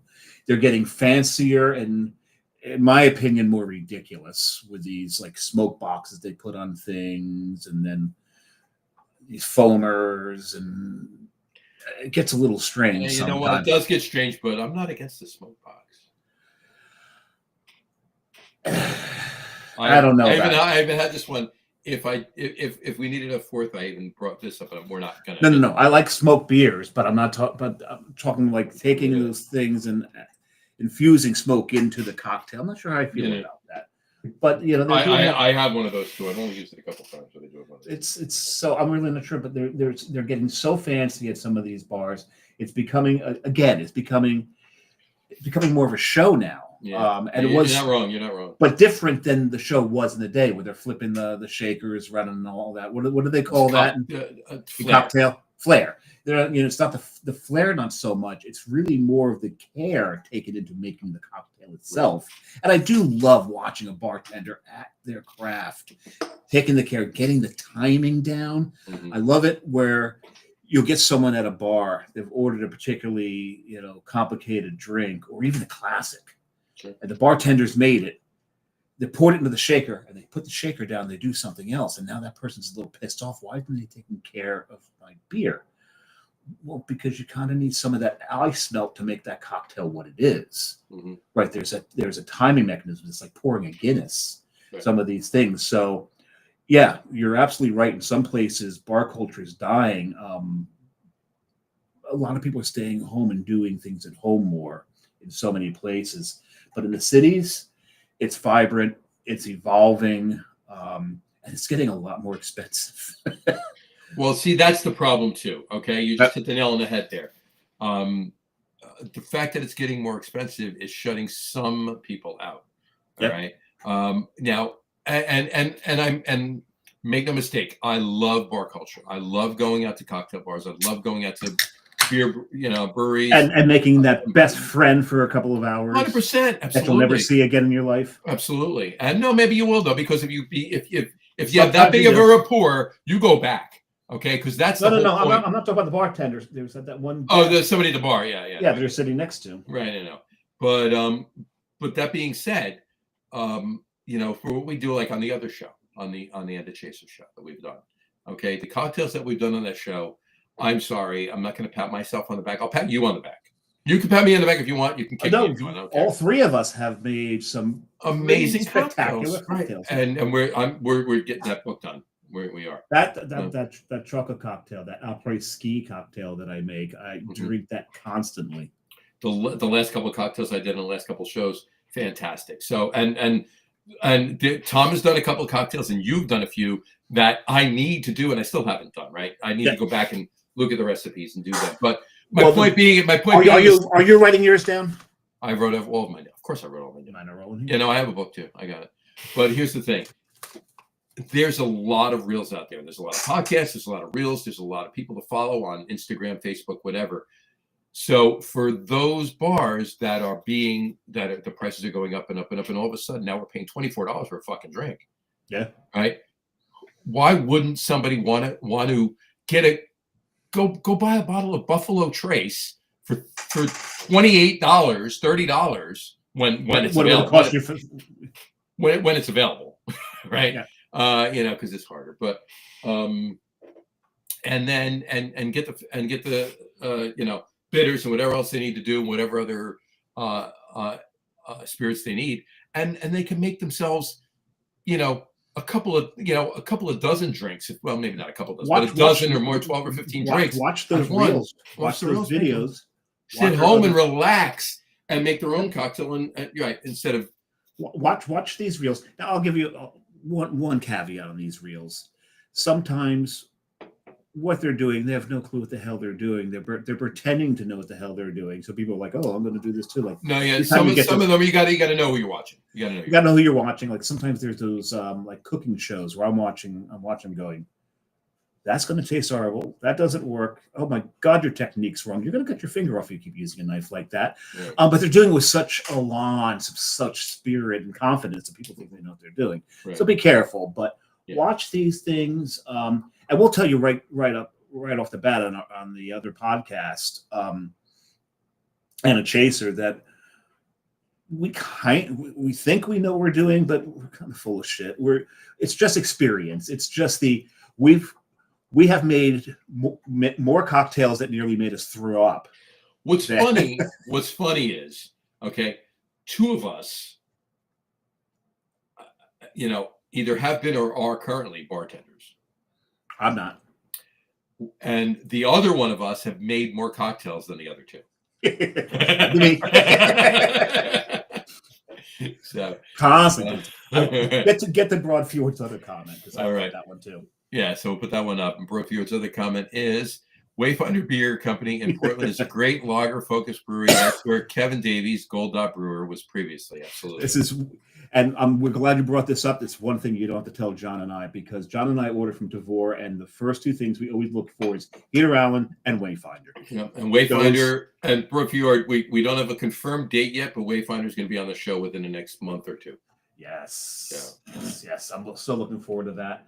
And hopefully I can get I got to go into Devore and see how much Wayfinder I can get before they come on, because we don't get it in this state, unfortunately. No, we don't. We just get it through Devore. That's all. Speaking of Devore, I poured my third beer. What is your third beer, sir? It's from River North Brewing. River North in Denver, Colorado. It's called Hello Darkness. Hello Darkness, my old friend. And when I've come to talk to you again. No, when you get to our age, it's Hello Darkness, my old friend. I sit up too fast again. But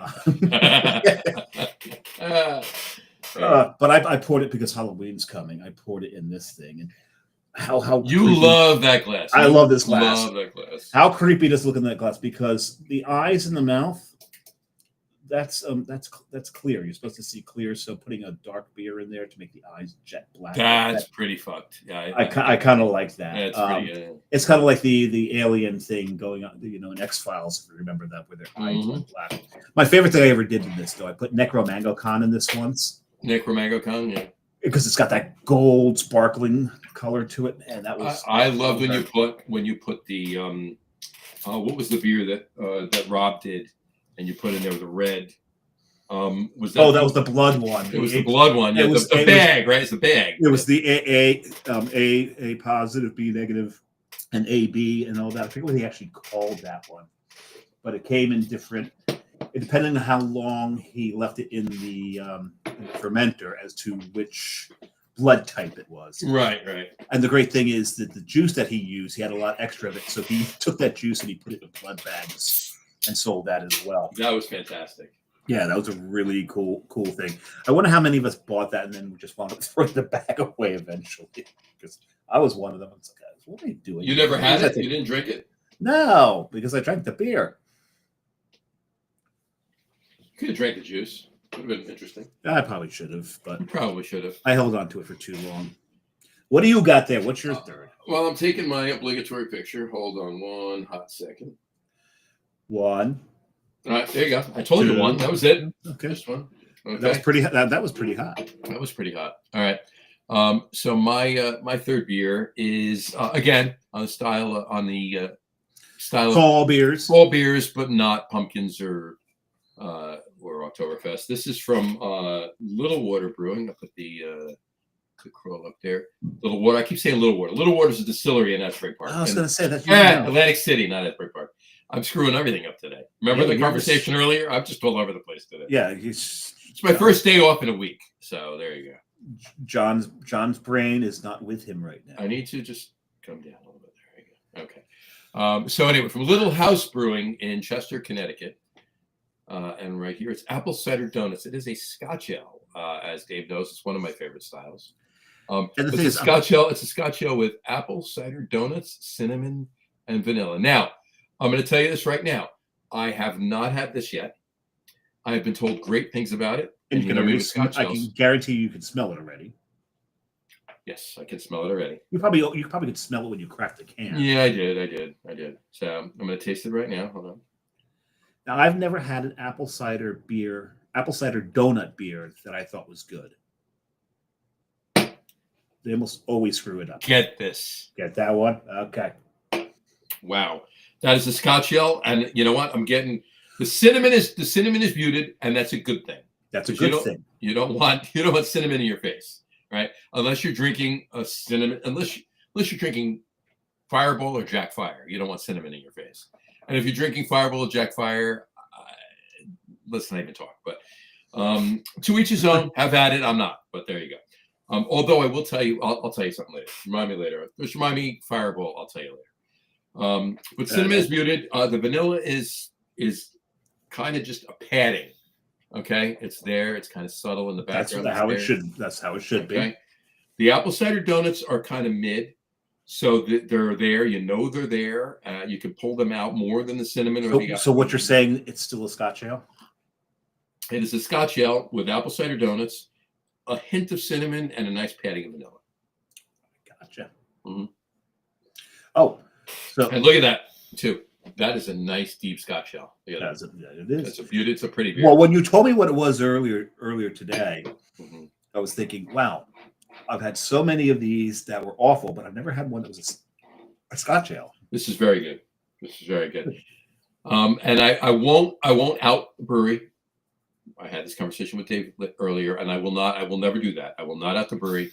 There was a apple crumb, apple donut, apple something. I won't go there. Brown ale by a particular brewery, and I was expecting more. And now it wasn't bad, mind you.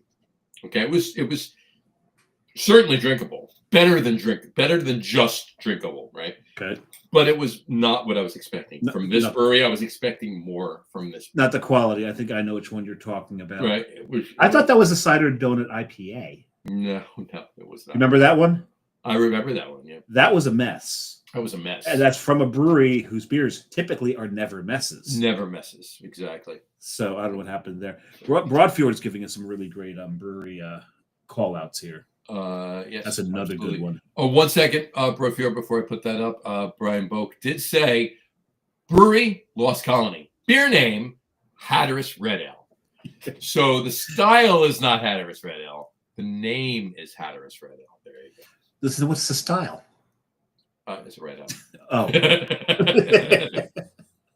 can figure that out. There you go.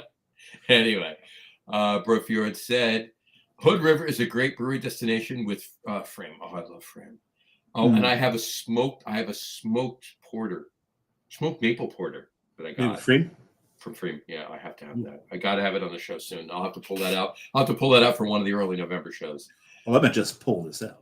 But, excuse me while I whip this out.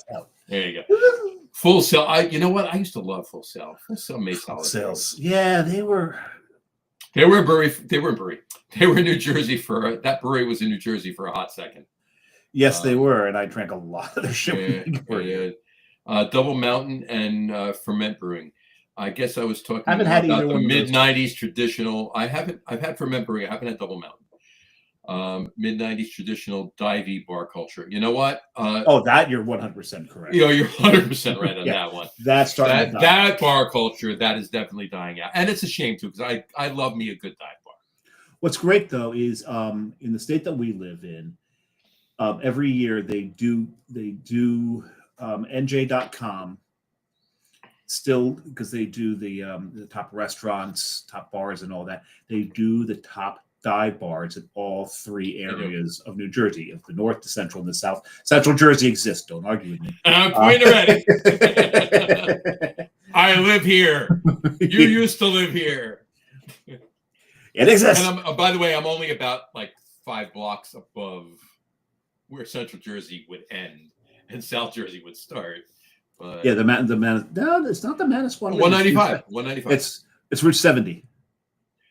You can go. Here's the thing. No, I disagree with that, and I'll tell you why. Route 70 goes southwest. Route 70 goes down to Cherry Hill. There are areas in West Jersey that are north of Route 70 that are definitely South Jersey. They're not. Yes, but the reason I say it's Route 70 is because the New Jersey Game and Wildlife Commission says it's Route 70. I don't care about the New Jersey Game and Wildlife Commission. Hey, I got a good friend who works for that. Route 78 and Route 195. The guy that Central Jersey. The guy I always did the polar bear plunge with. He works for Game and Wildlife. There you go. And they sponsor. I almost did the polar bear plunge today. On my own. Well, not it's the facts of life, but in Alaska. Polar bear. Exactly. Joe was there though. That was great. Oh, good. Tootie. Tootie was not. Yeah. It's my God. Yeah. So if you understand what we're talking about, who's the other one? Who's the other one? I can picture. I can't. Blair, Joe, Tootie, and I can't remember her name right now. It was I can't. Whatever. You know. Anyway, but you know who I'm talking about. If anybody understands what we're talking about, you're hey, we're just talking about the facts of life. That's all we're talking about. That's all we're talking about. All right. Anyway, but that being said, I was down by the beach earlier this morning, and looking at half of the beach on Ocean Avenue and the boardwalk and everything else. But I'm like, let's walk out. I literally would have walked out on the beach. I would have taken off my sneakers and walked out on the beach. But the sand, because they've put up, and you know, Dave, they put up the berms already. They put up the winter wood and chicken wire netting across, right, to keep the sand on the beach, so to speak, from the wind coming off in the winter. But the sand had blown so much over it, there were dunes over it, so we would have literally had to walk up about 10 feet of sand to get down the other side. Natalie, by the way, was Natalie. Don't forget Natalie. And Miss Garrett, of course. And don't forget that show, Facts of Life. It's that's where George Clooney got his start. Somebody else too, and George Clooney, much more well-known, famous, much more well-known actor than this other person. But for our age, she was well-known too. And George Clooney was in the later episodes. Yes, he was. Facts of Life, early episodes of Facts of Life. Molly Ringwald was in the early episodes of Facts of Life. She was, and so was Cloris Leachman, but she was established. Yes, she was. And don't forget Mrs. Garrett, before she was on Facts of Life, originally on Different Strokes. Yes, she was. She was the housekeeper on Different Strokes. There she was. Yes. Which is interesting because we were talking about Degrees Plato earlier. We were. Degrees Plato. I see where you went there. All right. Those of you that know, you know what he meant. Yes. Everyone else in the Atlantic Ocean yesterday. What the fuck is he talking about? Yeah. Brian Book said I was in the Atlantic Ocean yesterday. We have a picture of you in the Atlantic Ocean. We do. We just did that. We just showed it on before. No, that was him with the fish. The picture where he was by the Atlantic Ocean. Yeah, I think where he's casting his waders are actually in the ocean. In the ocean, yeah. So, yes. Anyway. All right. So the one story from Doug that we talked about, the 12 packs. The other one I want to bring up. This is hard because it involves the brewery that I was basically dissing and giving the middle finger to every day. Oh, I mean earlier in the podcast, and that's AB InBev. Okay. But, they have that one brand they have is Busch. Okay. We talked about Carter earlier, so talking about Busch, that's fair. I see where you went there. So, hold on 1 second. I want to bring this up. I want to see it. No, I want to put it up exactly right. Here we go. This is scintillating. It is very scintillating. Here we go. Okay. Would you legally change your name? And Bush put this out, and Doug put this on his reels. That's why I brought it up. But would you legally change your name and write in? Anybody commenting, let us know here. We'll talk about it right now. Anybody watching, if you want to comment, jump on really quick. If you're watching afterwards, write us in on Facebook or YouTube. We'll answer you. Would you legally change your name? Hold on. Would you legally change your name for 19 years of beer money? Not there. I have an answer. Depends. I have an answer to that. I have an answer to that question. I have a response to that question. Well, what do they want you to legally change your name to? No, anything. Could change it to Princess Consuelo Banana Hammock if you want to. that rolled off pretty lovely right there. Banana hammock. Those of you that know, you know. There's an imagery there. Okay, so but do I have to buy a particular beer? Do I have to buy their beer? Well, see, that's my response. That's my answer to the question. That's my response. Do I have to buy Bush for the beer money for 19 years? Does that mean I have to drink Bush for 19 years? Yeah, 19 years. The answer would be no. 19 years of beer money for Bush is what $37? No, I think it's $32.37. $28.95. Something like that. So yeah, right. No, it's not worth it. For they are a bargain. I'll give them. I know. For 19 years of beer money for my beer, I would legally change my name. Yes. To Princess Consuelo Banana Hammock. I'll change it to fuck you if I need to. I'll change. No, it to, you would do. I'll let you pick the name. That's how much I will. For 19 years of beer money for me, I will definitely change. Your new name is now Roast Beef Shark. There you go.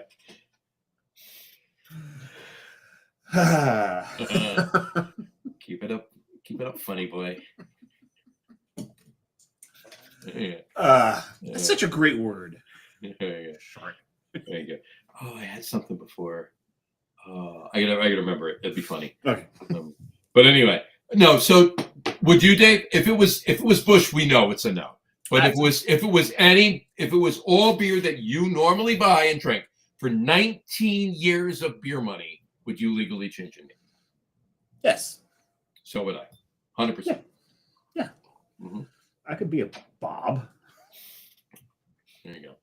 Yeah, exactly. Well, see, that's the other question. You have to change your last name or just your first name? My question is twofold.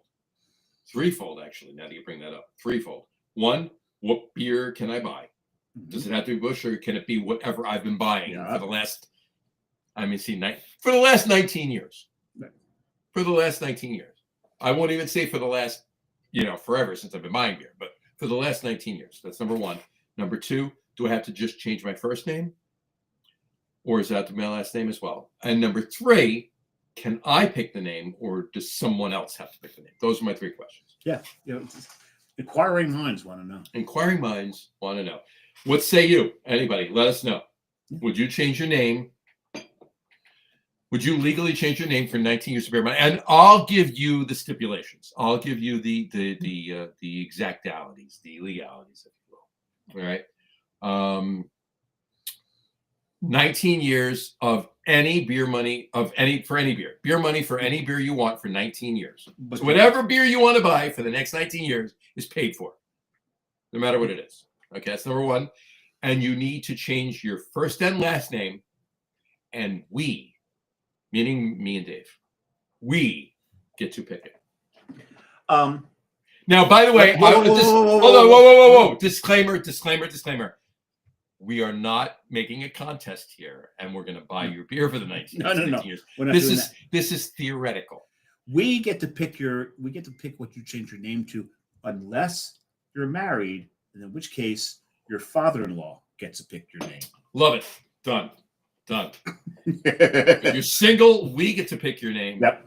If you're married, your father-in-law gets to pick your name.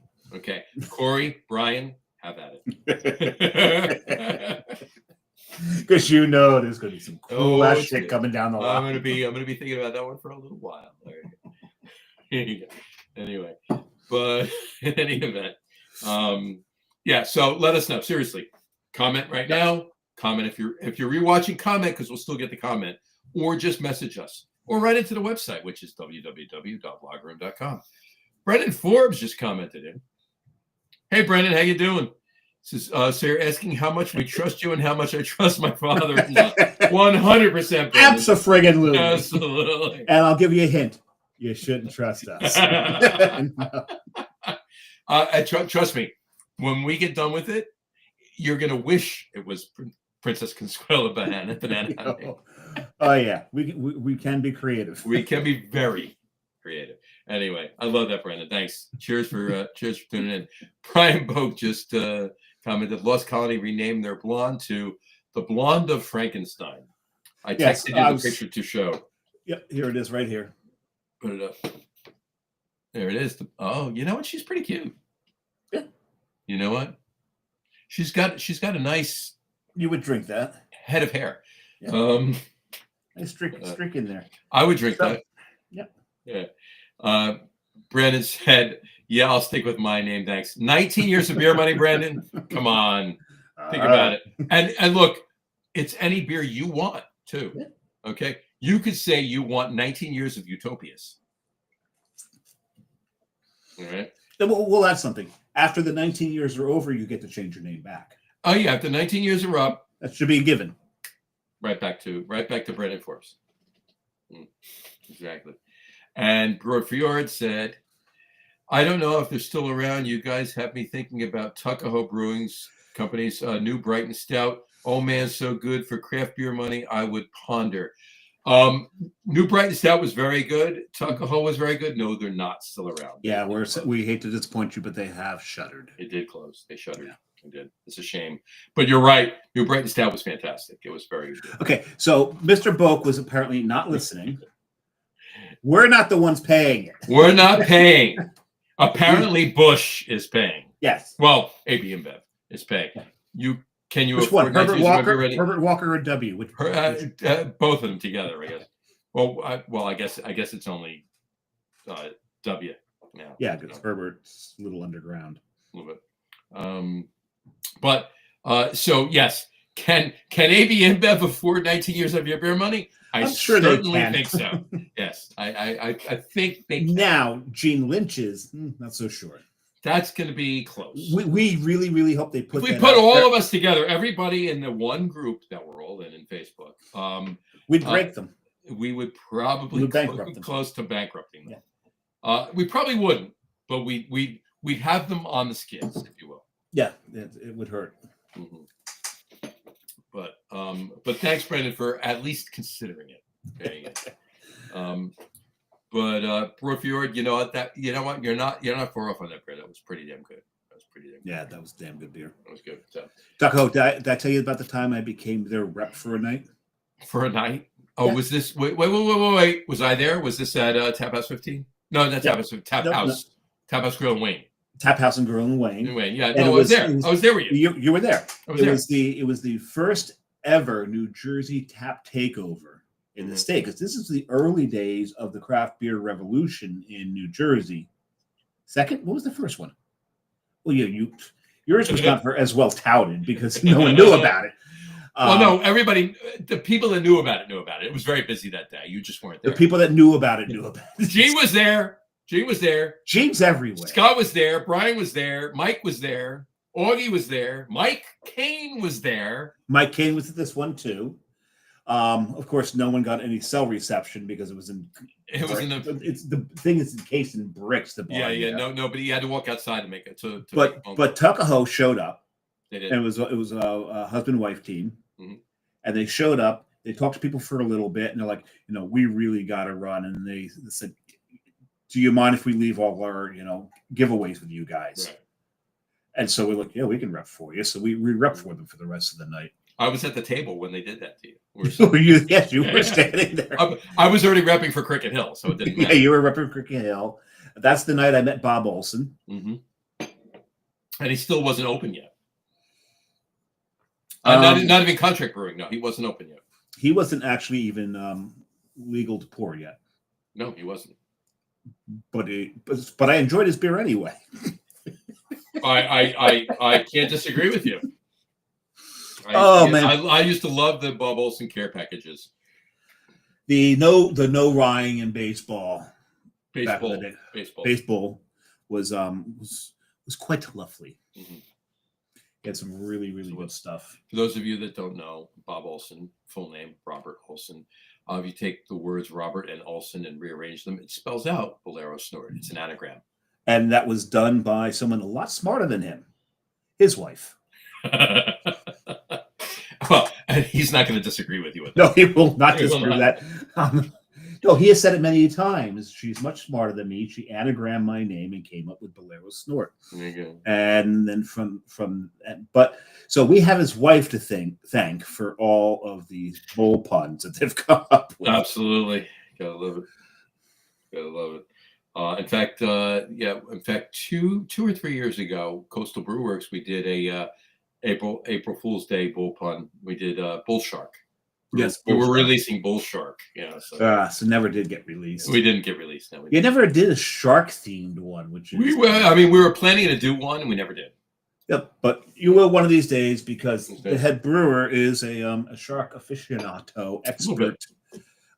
Hence the Bull Shark, that whole thing. Right? Nutcase. Bull Shark collab. Right, there you go. Yeah. So a couple collabs coming out soon. One is a revisit. I won't say what.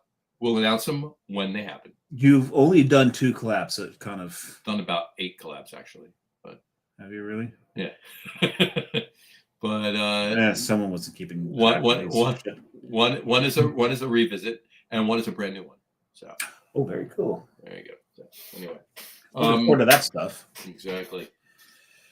All right. I am ready for our top 3s. What about you? Can I have dessert first? How about it?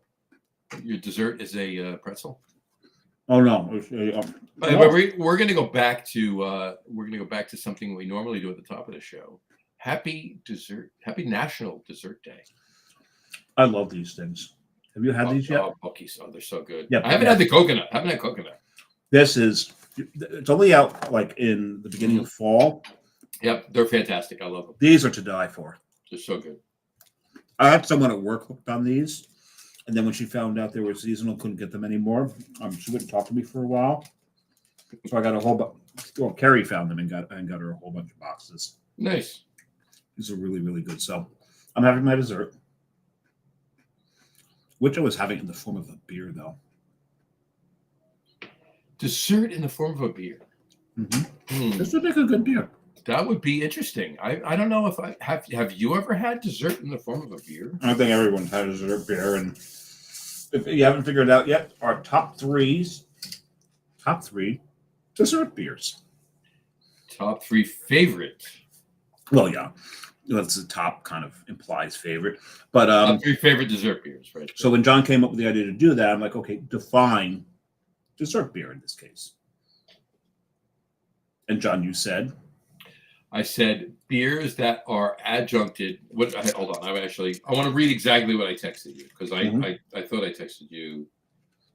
Well, here we go. Adjuncted beers that could be desserts all by themselves. There you go. Right. Yeah, there you go. So I further whittled it down. Whittle it down. Go for it. But I had to whittle down quite a bit to get to 5. So I've got 2 honorable mentions. Go for it. The first one is, I'm going to put my glasses on because I write really teeny, and my memory is not that good after 3 beers. The first honorable mention is, so we mentioned Rhode Island earlier. One of my favorite breweries in Rhode Island is Long Live. Mm-hmm. And one of my favorite places to get anything sweet from is actually a sweet dessert. That's PV Donuts. Love it. And PV Donuts loves to do collabs with the breweries. So they did a collab with Long Live called Friendsgiving. It's coconut, hazelnut, vanilla stout. Nice. It was fantastic. It really was. That's one honorable mention. Mhm. Other honorable mention comes from Finback, Hmm. out on Long Island, and it is Memory and Perception. Memory and Perception was coconut. This combined coconut and Sounds. maple, Hold on. That sounds like a Hill Farmstead beer, doesn't it? right? But it does. Memory and perception. Yeah. But it's coconut and maple, my favorite adjunct, John's favorite adjunct. Maple and coconut, can't go wrong with that. With I cacao think I think we need to make a Lagerum guys dessert beer and call it and have it be maple and coconut. You have to. So now onto the top three. Mhm. There's no questioning that I love Trillium. And Trillium makes some pretty damn good dessert beers. And my favorite was something called Nyack.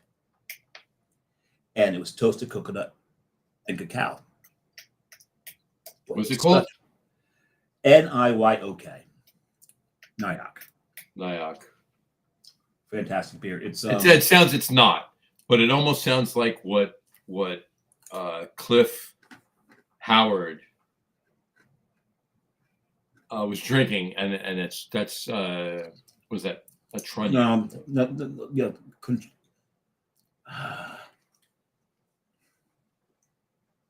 Just talk about Star Trek. Tranya. Yeah. Okay. My number two. It's no secret that I love Prairie Artisan Ales out of Oklahoma. Yes. I'm already typing Christmas bomb. So. No. No. That's a holiday beer for me. To me, it's not a dessert beer. Okay, fair enough. It's a holiday beer. No. If you want to type in Hazelnut Weekend. Hazelnut Weekend. It is toasted coconut, toasted marshmallow, cacao, and hazelnut coffee. Fair enough. Fantastic beer. But my number one, and Carrie and I just drank it last week, as a matter of fact. And the bottle that I had was handed to me by the owner of the brewery. So that had a little specialness to it. But this beer was such a well-crafted beer. And this is from 512 Brewing in Austin. And this is it's got a very, very long name, so I have to read it out. Whiskey Barrel Aged Double Pecan Porter Coconut Surprise. Hold on. Do that again slowly. Whiskey Barrel Aged Pecan Porter. Mm-hmm. Oh, double pecan porter. Forgot. Double pecan. pecan. Coconut Surprise. Coconut Surprise. One of the most well-crafted beers I've ever had, because Nice. This beer was still a porter. You could still taste the pecan, but the toasted coconut was there as well. It was just and you had the whiskey. This was just one of my favorite beers I've ever drank. Nice. So, once again, I want to thank Kevin Brand for giving me this beer. Just an absolute treat, and such a testament to the level of craft that this man can exhibit in his beer. And who is that? Huh? And who is that? Kevin Brand from 512. From 512. So he gave you the beer. Yes. And that's thanks to Tony Drury, actually. I got to thank him as well, because he set up the meeting. Because I told him it was a shame that 512 wouldn't be open. This is when I got to meet Tony for the first time when I was out in Austin. And he goes, "Hold on, let me text Kevin real quick. Let him know I'm sending you over." So he sends me over. Kevin brings us out to the brew house. We talk a little about his business, everything that's going on. We talk about a bunch of other breweries in Austin. Had some of his beers, and just before he left, he goes, "Oh, before you leave, here." And And is such a great guy, such an amazing guy.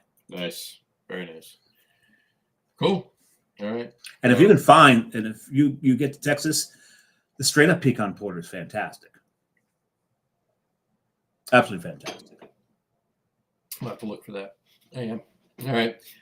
So I went through now, Dave. I'm sure you've had a bunch. You've had, I mean,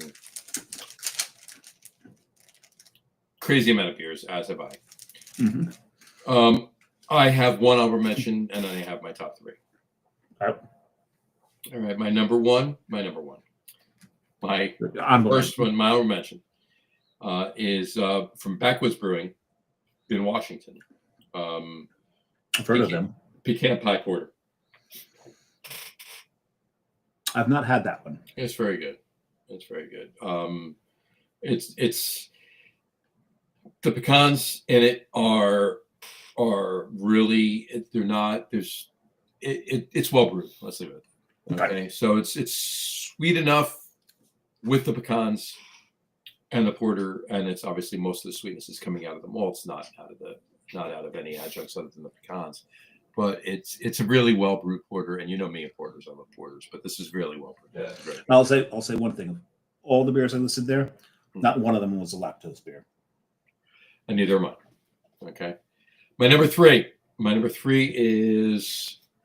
comes to us from an island nation. An island nation. Nation.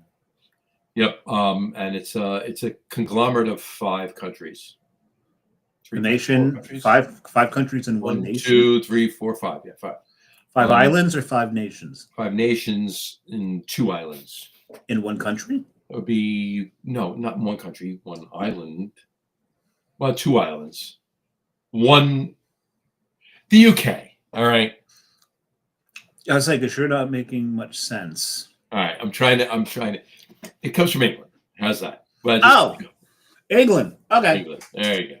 Okay. And that would be Wells Banana Bread. Okay, so you're talking something that comes from. This comes from England, the UK, and Great Britain. All 3. All 3. All 3. Very good. England's the country. Great Britain is the island. Mm-hmm. And United Kingdom, you just add Northern Ireland to it, and that's United Kingdom. Mm-hmm. Exactly. Yeah. So there you go. And not that I will, and I'll give you another honorable mention, but only for use with my number 3, and that is Young's Double Chocolate Stout. To make that black and yellow. To make the black and tan with black and yellow. Black and yellow. Yeah. It's a banana. It's a banana, right? Yeah, but a chocolate covered banana. Exactly. But Wells Banana Bread is my. So I'll even put that. I'm gonna type that in there. Young's double chocolate. I always wind up like typing it chocolate. Chocolate. No, my fingers just trip over themselves. Chocolate. Yeah, chocolate.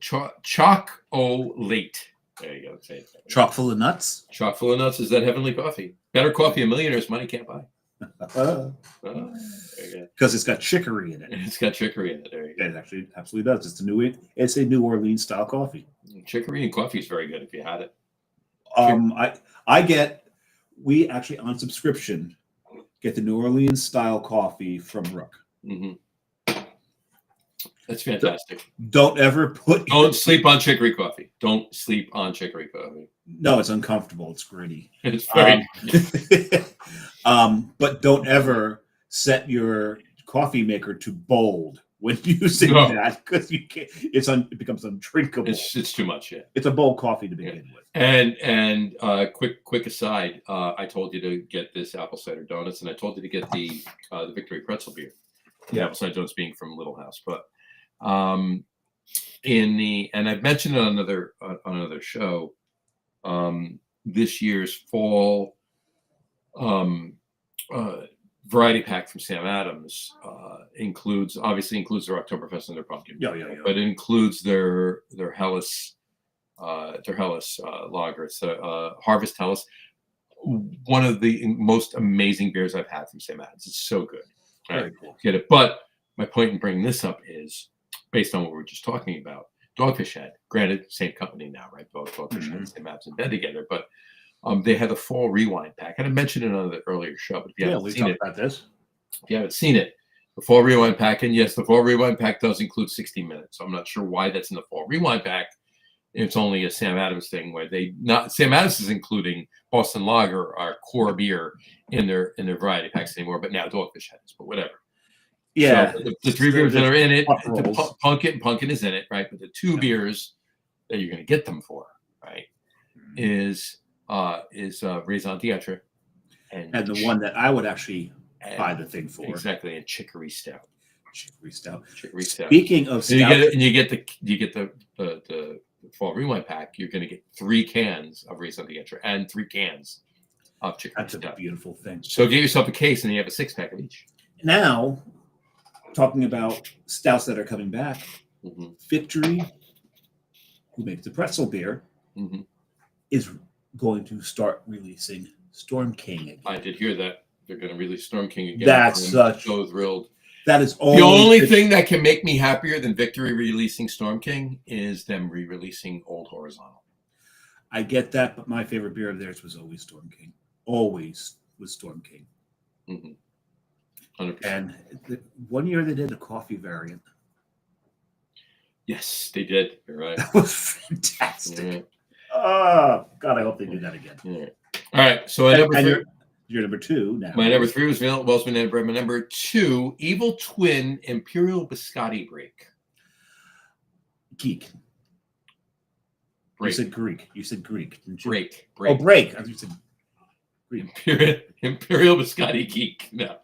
Greek. Imperial Biscotti Greek. No. Imperial Biscotti Break. Biscotti. B-R-E-A-K. Biscotti's Italian, by the way. I'm aware. It just means cookie. Biscotti. It's cookie.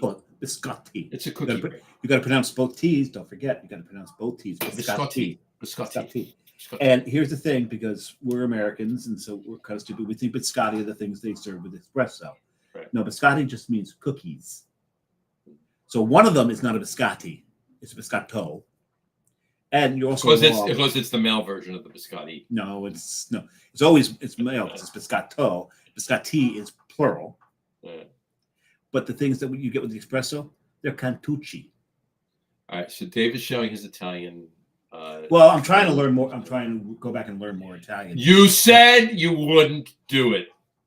No, I didn't say I wasn't going to talk about language. All right, fine. Or talk, and I just said I wasn't going to talk about previous. So this is my top 3, so I'll continue. Oh, you feel free to. Have at it.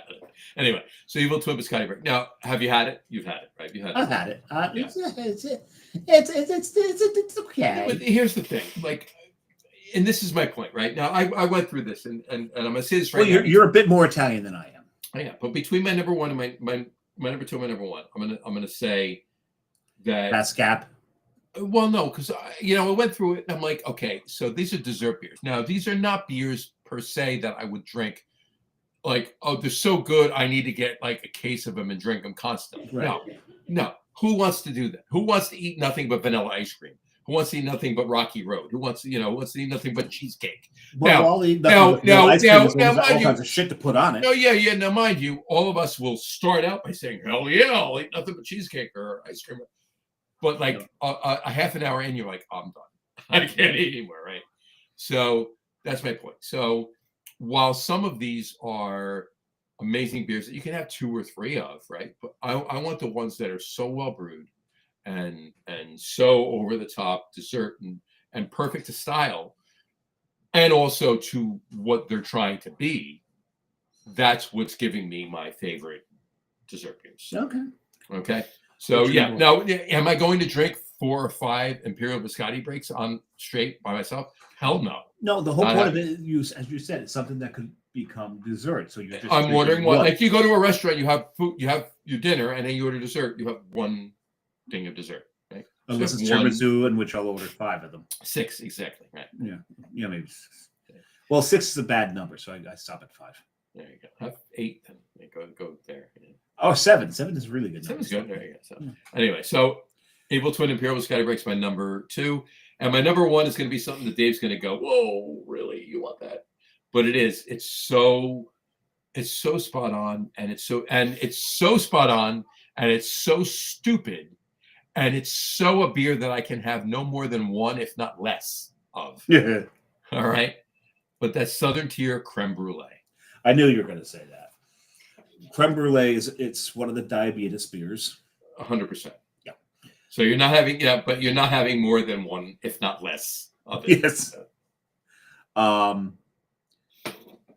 So Doug saying Storm King is getting released this Friday. I love it. I will find that out for certain and make sure that I get me some. But yeah, it's got to get some of that. Storm King's that's a throwback. That's awesome. So. That's awesome. Very, very, very, very, very. Answer to your other question, Doug, is solid no. And yeah, the answer to the other question, I'm even going to put it up. The answer to your other question is no. But hold on, things are in the works. So we'll more on that later. Yeah, so we'll see. There you go. There's our top threes for the week. All right. How you doing on your third beer? You finished it? See, I told you the eyes were clear. There you go. They were. They are. Yeah, and so is the mouth. That is an awesome. Where did you get that again? An old friend of mine got that for me a long time ago. Mm-hmm. This glass is older than this glass is actually older than any of your children. And your children are older than mine. Yeah, they are. My oldest is going to be 32 in January. This glass is 35 years old. Wow. That is I've had to glue the bowl into it a couple of times. Really? Yeah, this is the longest it's lasted in there. That's awesome. So basically what they did is they did this pewter thing and then snapped the top off of a wine glass and glued it into it. That's awesome. That's awesome. You gotta love it. You gotta love it. But and so you just proved how old that is. Yeah. You just proved how old that's because now they make wine glasses without the stem. Yes, they do. And then they didn't. So and the thing is, stemless wine glasses, I get it for reds. Mm-hmm. I can't drink wine. I can't drink whites without a stem. You need the stem. I don't understand a stemless champagne glass.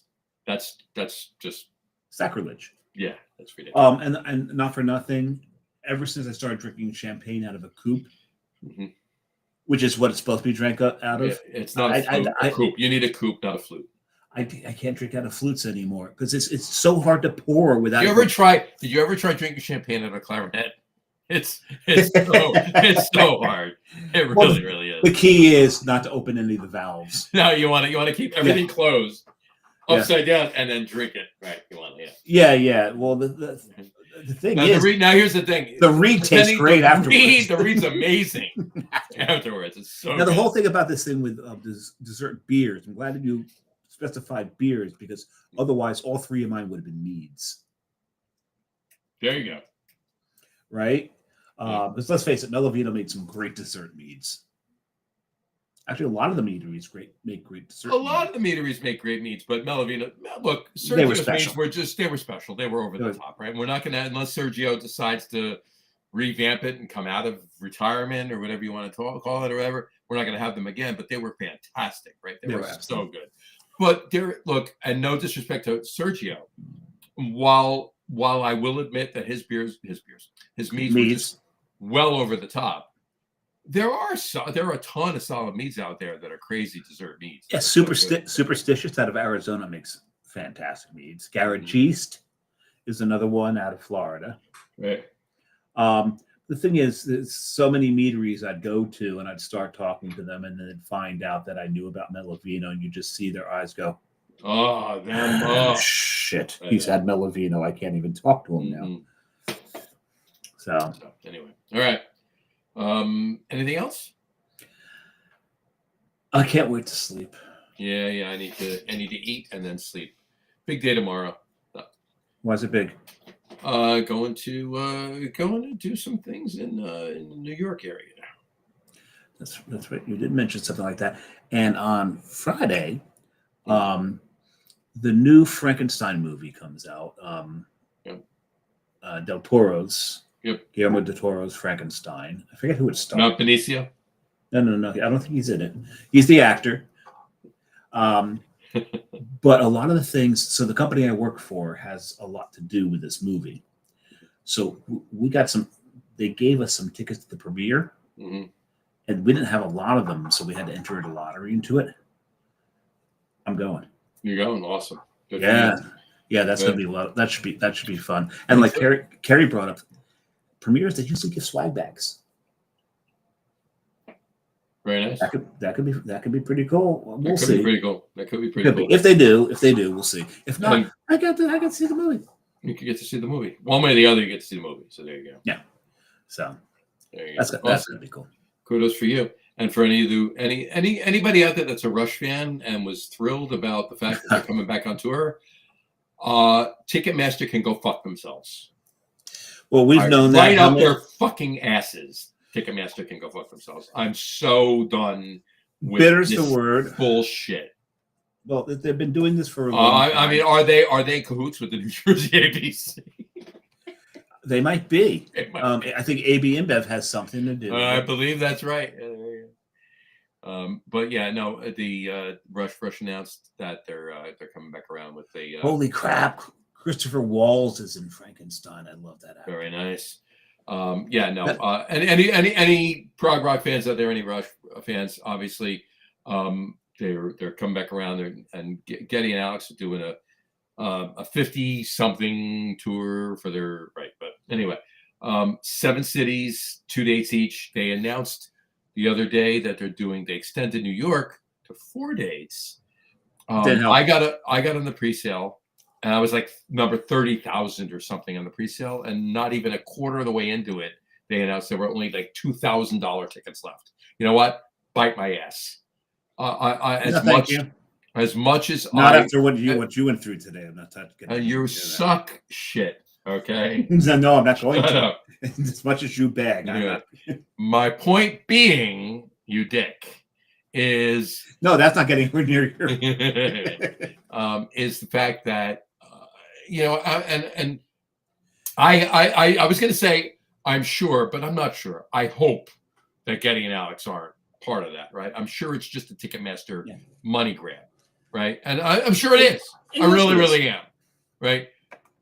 Are you kidding me? $3,000 for a fucking ticket? Suck shit, you assholes. All right? There you go. I had to say it. Okay, so now you should read a comment and get mad at Brian Boak. Yeah. There you go. Brian Boak said, I may be going to Rush on a special invite in the box. All right. Brian, I love you. You know I do. Here comes the suck up. Get me in. I'm not sucking up to him. I'm pissed off at Ticketmaster, not him. No, but not Rush. Now you're sucking up to Brian to get into that box. He will eat the corn out of your shit if you. No, he won't. Shut up.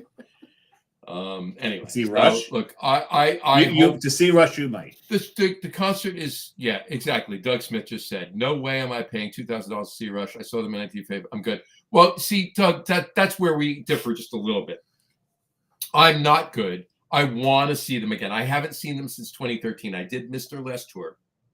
Foolishly thinking, and I can't say foolishly, unfortunately thinking that I'd see them again, right?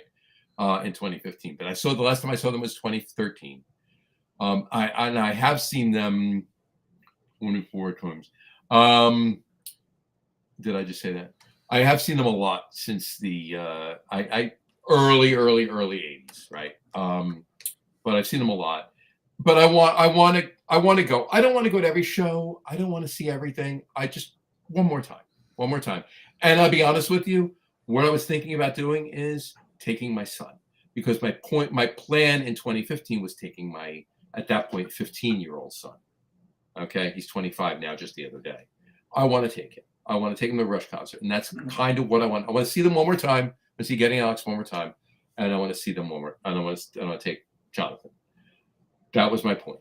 So, but I'm not paying. If I'm buying 2 tickets, I'm not paying $4,000 to see them. It's unfortunate, but I'm not. So, Brian's on his 4th beer. Brian's on his 4th beer, and he said 4th beer, change brewery, full steam brewery. Coffee is for closures. Closures. Closure? Closures. Because John is trying real hard to get closure in this rant. I am. See where I went there? Coffees for closers. Iced coffee porter. That actually sounds fantastic. That's pretty damn good there. There you go. Anyway, enough about Rush. I apologize. I hope Getty and Alex. John's a little emotional about this. I am. I really want to go, and I hope somewhere. The concerts aren't until the end of next July, beginning of next August. So there's plenty of time, right? I hope I'm able to somehow figure out how to get in to see them, and at least be able to take myself without getting arrested. Without getting arrested, exactly. Maybe I could be a drum tech for Anakin. Yeah, let's see. Maybe get on the crew. You can be a roadie. There you go. You can be a roadie. Anyway, all right. Well, I've spoken my piece. Al did a thing on this the other day. Actually, yesterday or this morning. Or no, he didn't. Yesterday, maybe. I don't know. Well, no, he didn't yet. I hope he does tomorrow morning. He may. I'll text him. Hopefully, he does tomorrow morning. If he does, he needs to call me before he does his video in the morning. And I'll get on it with him. But he gets awake. You're not gonna be awake. I'm not gonna be awake when he gets what? He does it like 3:30 in the morning. 5 in the morning. He does that. Gets up at 3:30. He does his video thing at 5. Exactly. He needs to work at 6. Well, he does his video thing from work at 5. Well, that's right. He gets to work at 5. Mm-hmm. Starts work at around 6 after he does his video thing. Right. Anyway, so all right. This was a great, just the two of us. We haven't done one since July, actually. It's been since that long. It's been a minute, yeah. It's been early July, so it's been September. 3 months. 3 months since we did it, just the two of us. So, and next week we're hoping to have a local Jersey brewery on. Yeah, we'll see. We're waiting on confirmation, but 2 weeks from tonight we're having a very well-known Vermont brewery on the show. Right. It's kind of a IPA heavy. Yep. But that's not going to be a giveaway. Now because it's Vermont. It's Vermont. And a lot of people know that I'm really not a fan of IPA houses, but this one doesn't fall under my disdain. No, because they do a lot of other styles and they do that well. They do, but their IPAs are not simply we have one recipe and we're just going to change the hops. Right. They change the beer every single time they do.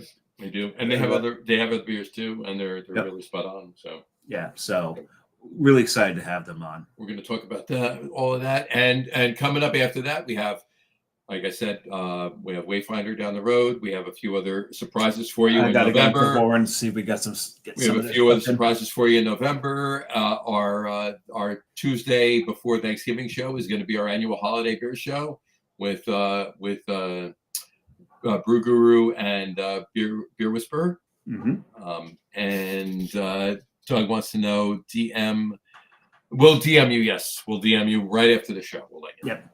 So, and then headed on into December with our normal, a couple of interesting surprises in the beginning of December. And of course we have our Christmas show, which will be the Tuesday before Christmas, which that will also include my brother and a guest as well.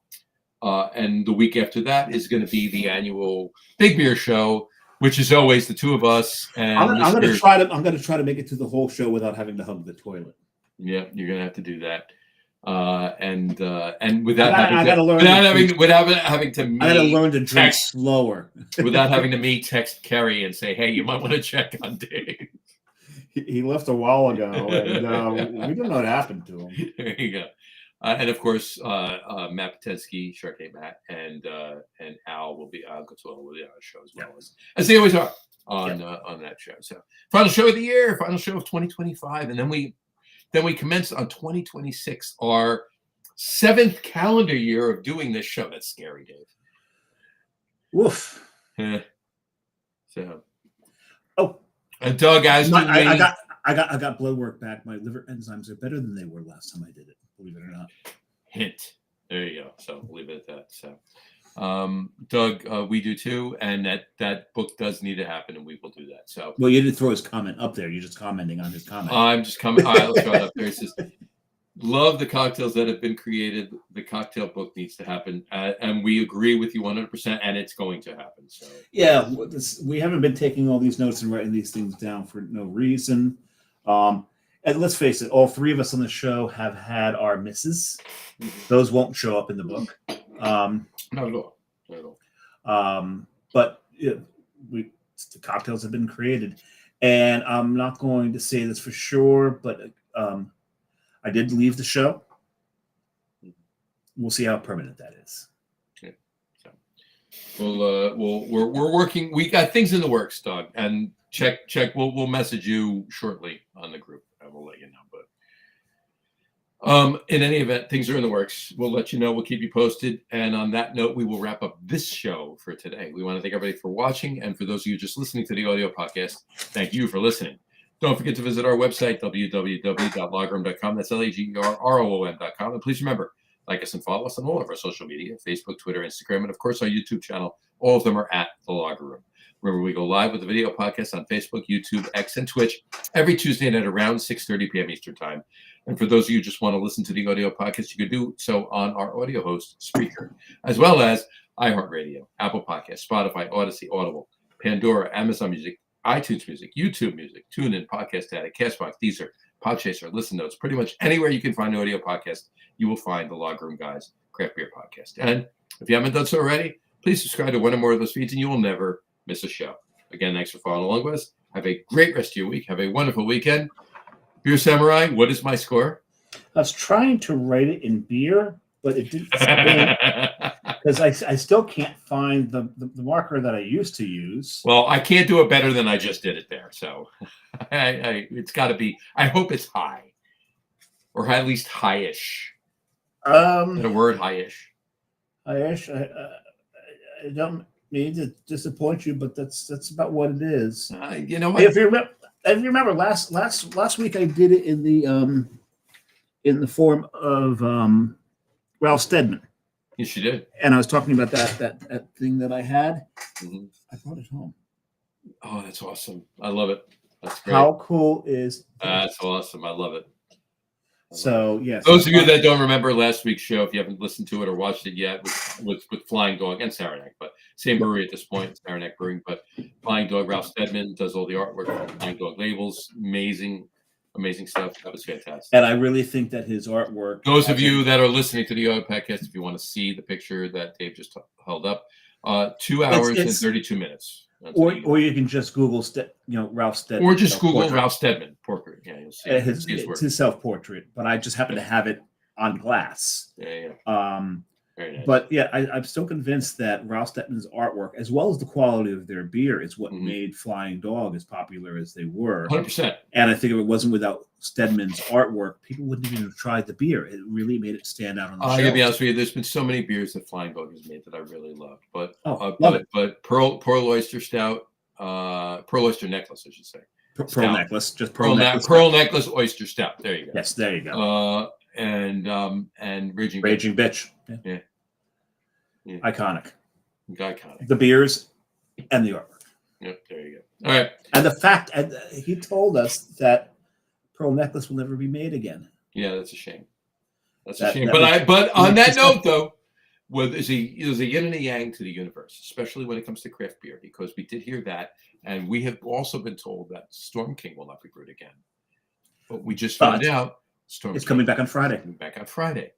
So while we're disappointed that Pearl Necklace will not be brewed again, we hope it might be. We're elated. We hope it might be. There's hope. We're holding out hope, but we're elated that Storm King is coming back. So, but I think that we probably won't see Pearl Necklace again, because Oyster Stouts it was a hard sell when they first brought them out.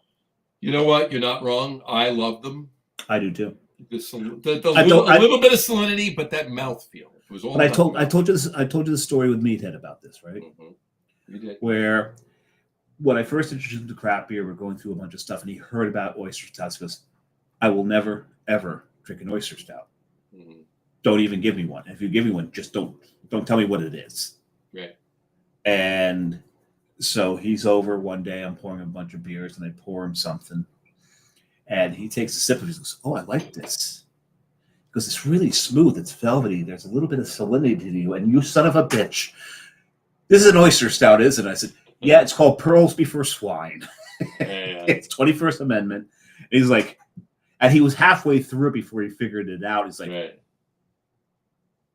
I like this. Yeah. Like most people do when they get over the fact. Hey, I got to be honest with you. You know, oyster stouts, as you know, as much as some people will say that's disgusting, I'm not drinking that. Want to drink something else that had a very velvety mouthfeel that I've had? Was that would be the Rocky Mountain Oyster Stout. Rocky from Mountain, Wynkoop. Rocky Mountain oyster stout from Wynkoop. Yes. Yeah, and the thing is, it's got a velvety mouthfeel, but it has nothing to do with the calcium in the shell. It's everything to do with the calcium in something else. Calcium and something else, exactly. So, Calcium will do these things. mhm. And then you've got what Carton did the Digger. Carton to Digger. That was a clam ale. It wasn't a stout. Clam ale. Yeah. Yep. Yeah. It was. Love. It wasn't a goza either. It was a clam ale. So this. So it was. It was. Was it a blonde? No, it was just. I mean, I honestly think, and we need to talk to he who shall remain first nameless, Yeah. Mr. Carton. We need to talk to him about it. I always thought, and I don't know this for fact, I always thought that it was basically a goza without the salt. Because The salt was added in. Salt was the shells were the salt. Interesting to figure out what that is. Yeah.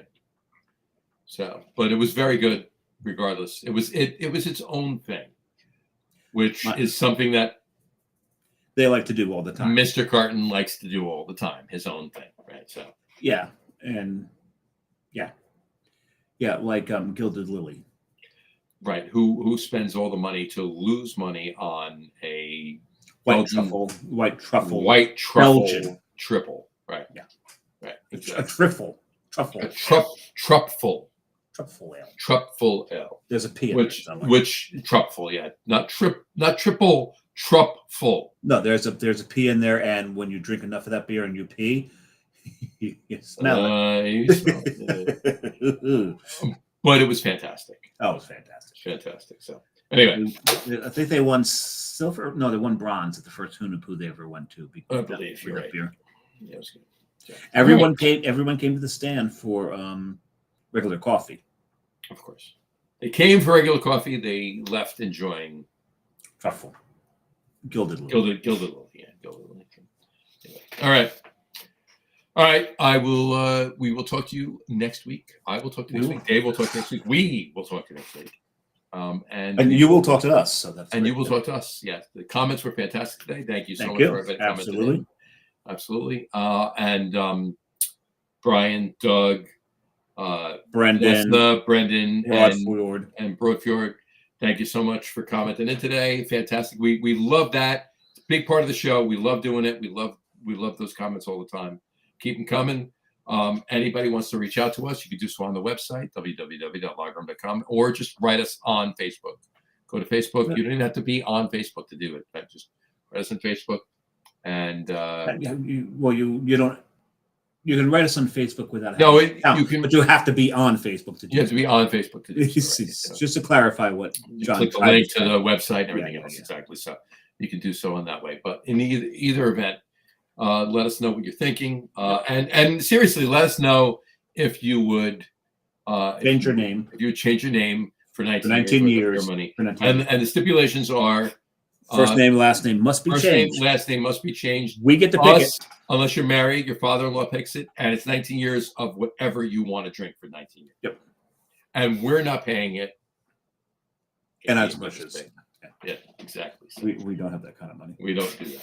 No. So anyway, this is a theoretical, but we want to know what you'd feel, how you feel. Yes, absolutely. All right. Thank you so much for watching. We will talk to you next week, folks. Take care.